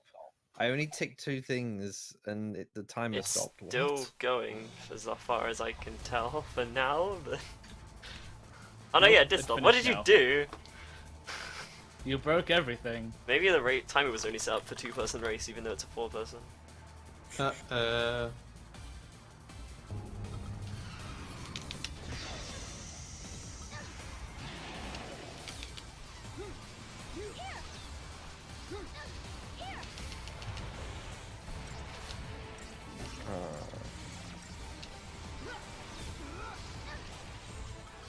You passed Chaos Bahamut yet, Maelstrom? Yes. I'm on Jet. Oops. well, Garnet, but you know, whatever. Zero, what's your PB? 307.42 or something. Isn't it 306 something? Yeah, it's 306.57. Yeah, no one cares about third and fourth place. WoW is Wanzik firing the shots.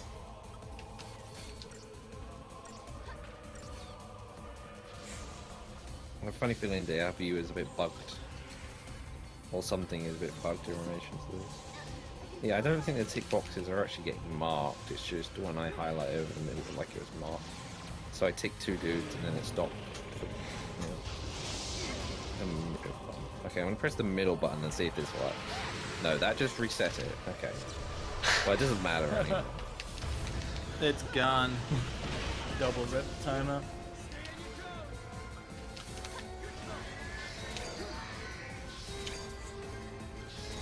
These are the bugs that need to be ironed out, people.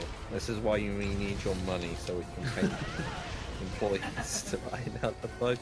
Donate for working timers.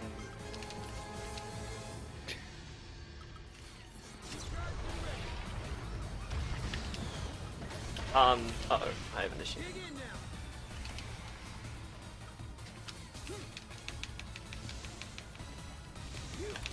I did the same thing again today.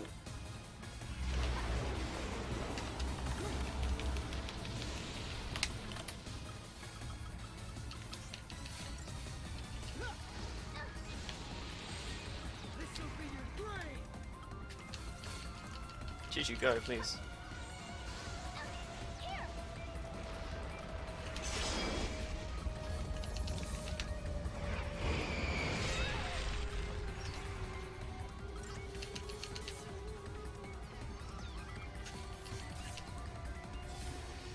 You're ready on time? It doesn't matter. Well, I don't care. Graviton changed the past, therefore he changed the future. Has anyone still got a timer running on their end that they Yeah. could undo? Yep, again. There you go. Cool. We found a solution. Yeah, I have a... Because if you're on live splitting, unsplit, you'd be able to see it unless you really got a PB and you really need to... I mean, you could edit it at the end, I guess. Whatever, this works.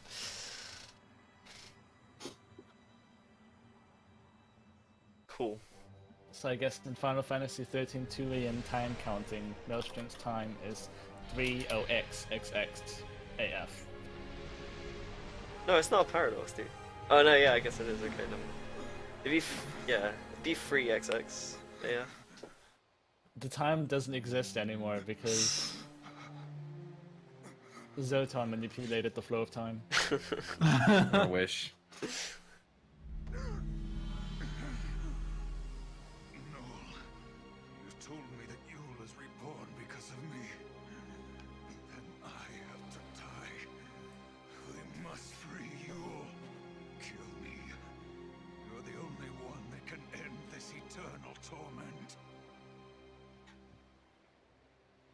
Even if it were for Yule's sake, I wouldn't want to kill you. Lightning is dead. I killed her with my own hands. Will you allow me to go unpunished? That beach chaos was messy. In Valhalla, time does not flow as it should. Long before we began our battle here, I had already faced To her. be continued. Now, she sleeps. Next never to time on wake. Let's Play Final Fantasy Things that shall XIII. happen in your future have already been decided. In my own Final Fantasy XIII-2. The story so far. I know how it begins and how it ends. Everybody died at You the should end. know you can't provoke me. No matter how hard you try, I'm not going to kill you. That's right. You hate to kill anyone, don't you? Noel, born at the end of days. You understand the true value of life. But know this. You will kill me, Noel.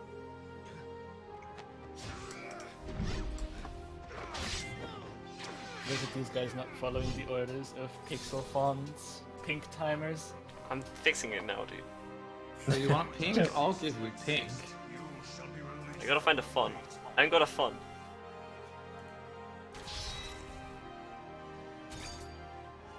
When in doubt, use Windings.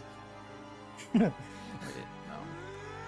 Although I don't Oh, think there's Windings the is a font supported color. font. I changed everything else but the font color. Okay, there we go.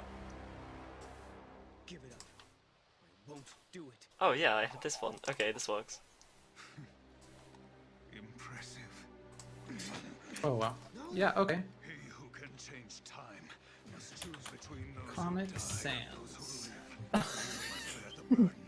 The eternal paradox.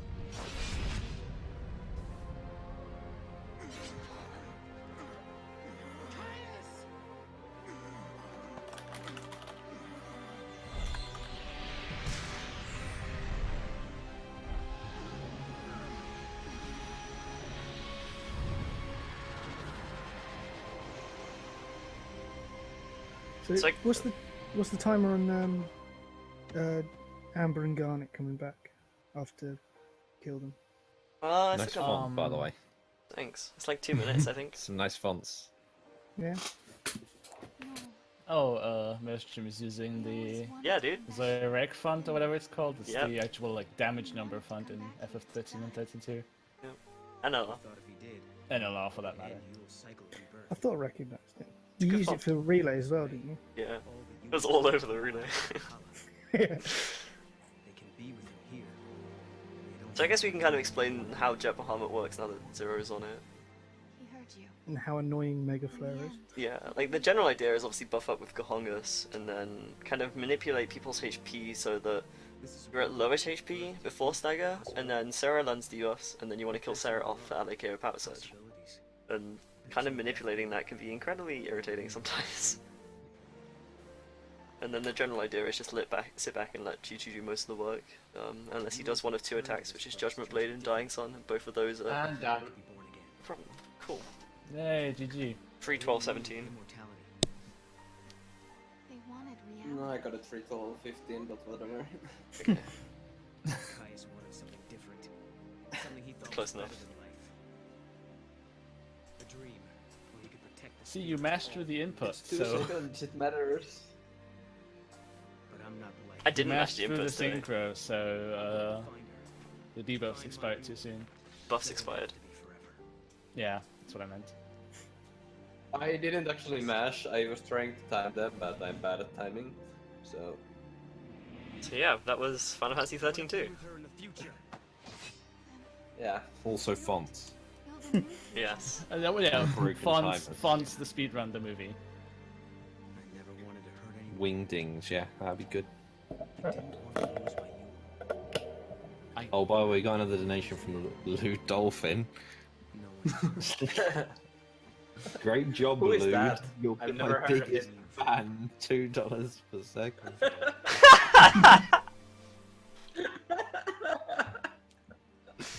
That was my incentive to get Oh, God. first.